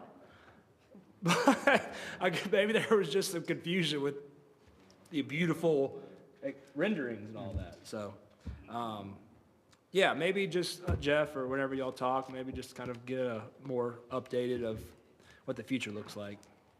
Yes, sir. That'd be great. The Crosstown Connector, I know the TDC is going to give us, hopefully if they approve it tomorrow, the $3.3 million that Crystal's been showing on the budget for a little while as well. Where are we at then with the Crosstown Connector cost to build this sucker, 0.4? The most recent cost estimate we have is from several months ago, and the updated number was $11.8 million. That's to build the sucker, right? That's the construction Plus or cost. minus a few other little things. Where are we at with funding? Well, very close. With the proceeds from the loan and the $2 million from TRIP, I'd say we're almost there. Now, the TRIP money won't come until the state's next fiscal year, so that'll be probably in the September timeframe. But, we're getting real close. And remind me, what do we pull out from the loan to pay the Crosstown Connector? $4.5 million, and it's earning interest right now in a bank account. Also, they should be finishing up with permits, so we should be able to put that out on the street for bids within the next 30 to 90 days. So just to clarify, we because I know that loan thing was very complicated process, but we borrowed about $4.5 million to help complete the funding of the Crosstown Connector project. All right, fantastic. So possibly going out for requests for bids. So maybe in 2025, we'll start seeing some action. Because we've already approved the 100% designs. Yes. I think. Okay. Isn't there one last step? As soon as they receive all of their bids, or I'm sorry, their permits, and the environmental report is what we were waiting for. Right. That will tell us if we need to make any adjustments to the design. Right. Okay. Fantastic. Thank you so much. Yes, Merry Christmas. Happy New Year. Look forward to an amazing 2025. Sandy, yes, your thoughts and prayers with you and your family and the strength that you are showing, even by being here tonight.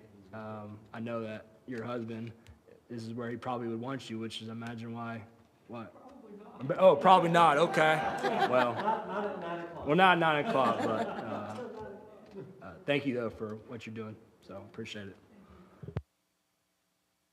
All right, and I have nothing tonight other than Merry Christmas and congratulations, Larry. We're super excited. I'm excited because I haven't seen staff this excited in a while, so I appreciate the energy and a lot of the things that you're bringing to this team. Other than that, as far as the holiday season, I had it here. No, just only because me and then Commissioner Ponder, we do it every year. The menorah lighting for the special menorah lighting is the day after Christmas, December 26th, from 5 to 8 at the Harbor Walk Village. I'm stealing your thunder as far as events, but I'm not Jewish, but it's been a fun event, and they welcome everyone. So just throwing that on there as the holiday after Christmas party. If anyone wants to attend with me, by all means, more than welcome. But that's all I had for an announcement for tonight. City Attorney? Just Kim? a quick announcement. Pursuant to Section 286.011, subsection 8, Florida statutes, I desire the advice of the City Council in pending litigation and request that the City of Destin City Council meet in executive session in City Council chambers at the Destin City Hall Annex at 4100 Indian Bayou Trail, Destin, Florida, 32541 on Monday, January 6th, 2025 at 5:45 p.m. Concerning the following litigation, Wilkerson Vina versus City of Destin, Florida, 323 CV 24754 TKW HTC. And then Ray, just to clarify, I did say 5:45. I talked with Tamara, and she thought that would work with her workshop at 5. It would probably end by 5:45. 5:45 or soon thereafter. Exactly. Okay. So that would be attended by myself. It would be attended by Larry Jones, City Manager, all City Council members, the Mayor, and our Insurance Defense Counsel, Mr. Eric Krebs. Is that acceptable to Council? Thank you. All right, and I do have one thing I'd like to get a motion on if possible. The governor today passed a resolution, or passed an announcement to extend some of the holiday seasons to close the office for the 23rd and I believe the December 31st. And so with that, the office closures of December 23rd, 4th, and December 31st are now in addition to the regular office closures of the state. So I just wanted to see if it would be the will of the council to follow with our governor and just close these offices as well. And Second. all right, we got a motion and I got a second. All right, hard sell. All right, so I'll call the vote. Councilman Destin. Just have a question for the city attorney. We have something scheduled on the 23rd of December, don't we, at City Hall? Yes, and I talked with the city manager about that. He and I are coming anyway. Yeah, He will unlock we'll the be doors for me, and we will have our mediation. That's all we need. That's litigation related for the rest of council. Yeah, I'm just curious, but do we know what it costs the city of Destin to close down on a day that we're not prepared to close down? I mean, we're talking about giving every single employee in the city of Destin off on the 23rd. I mean, the state of Florida's got a pretty big budget, right? But I'm not trying to be Scrooge here or anything, but I think we all sometimes get too excited about, let's just, oh yeah, another day. But there's a lot of businesses and people in the city that want to do business on Monday, I just think we need to take that in consideration before we just start writing blank checks to give everybody the whole day off. Well, I can say in terms of cash coming into the city, over 95% of our receipts are through credit cards online, and they mostly occur after business hours. Right, but we're talking about the loss of, people not working. But if you're to that take could be like what it working. costs to run the city for a day and all the labor hours, that would take a minute to calculate. I don't have that at my fingertips. I hear you. I'll be the Scrooge Yeah, at no, the end of the meeting, but. I don't disagree with you, but not just the state, the federal government's also taken that stance. So our office is closed on the 23rd, 24th, and 25th, and actually we're working remotely the 26th and 27th. So, we've had a great year, and they'll be here on Thursday and Friday to answer all those calls on those voicemails, and all those emails. And Larry will be here both those days to make sure they do. I'll be here Monday. Yeah. I heard Larry works at 365, he said. Yeah, that's what I heard. Whatever it takes, guys. Councilman Gal?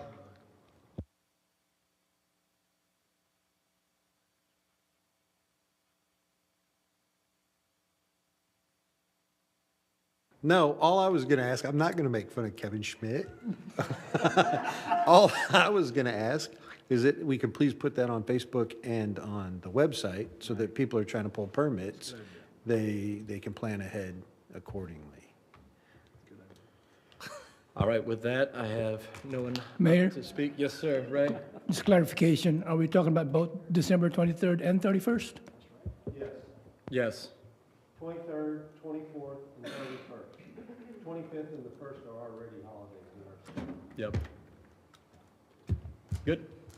All right, call the vote.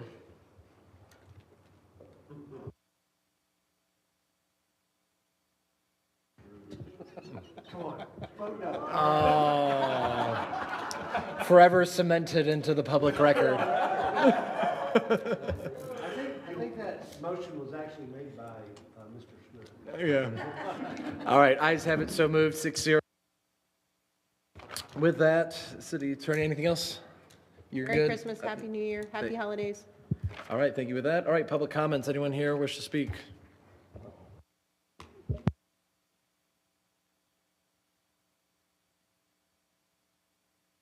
Ken Wampler, 4320 Commons Drive West. Happy holidays, Merry Christmas, Happy New Year. The only thing I would submit for your discussion is the optional inspections for homes is probably what they do in Bay County. Condos is going to be impractical, if not impossible, to do inspections of, I don't know, 6,000 condos, roughly 3,000 are on the rental program. So I think when you go to do optional random inspections, it needs to be focused on homes, or I'd leave it at home, so that's what I would do. Not that you asked my opinion, but from an operational standpoint, what I said to you before, I'll restate. Building big government to oversee all these little details gets very expensive, very time consuming, and you can't charge enough fees to cover those. And I would suggest you don't want to be charging fees just to cover additional overhead to do inspections that may be necessary to happen. Walton County is doing the same thing, and it's optional and random, okay? When I spoke to Sean, he specified to me all, but would you verify that, Noel, just in case I misheard him or I was wrong? I don't want to do anything that's unnecessary. Would you repeat that, please? He said just the inspections on the building official's office only showing up on residential homes, single-family dwellings, not necessarily multifamily. That are short-term rental? On the short-term rental, yeah. I'm almost positive during our Yeah. discussion he talked about Right. the multifamily, but I could be wrong, and I don't want to do anything that doesn't follow suit with the rest of the state. It makes sense because the fire inspector already inspects kind of multifamily condos, hotels, all commercial type properties on an annual basis for just general life safety such as egress and stuff and exit lighting and things like that. So I know that the fire district already does that for Yeah, he commercial. said he already did that, but that gave the building official the opportunity to look for anything that was non-compliant.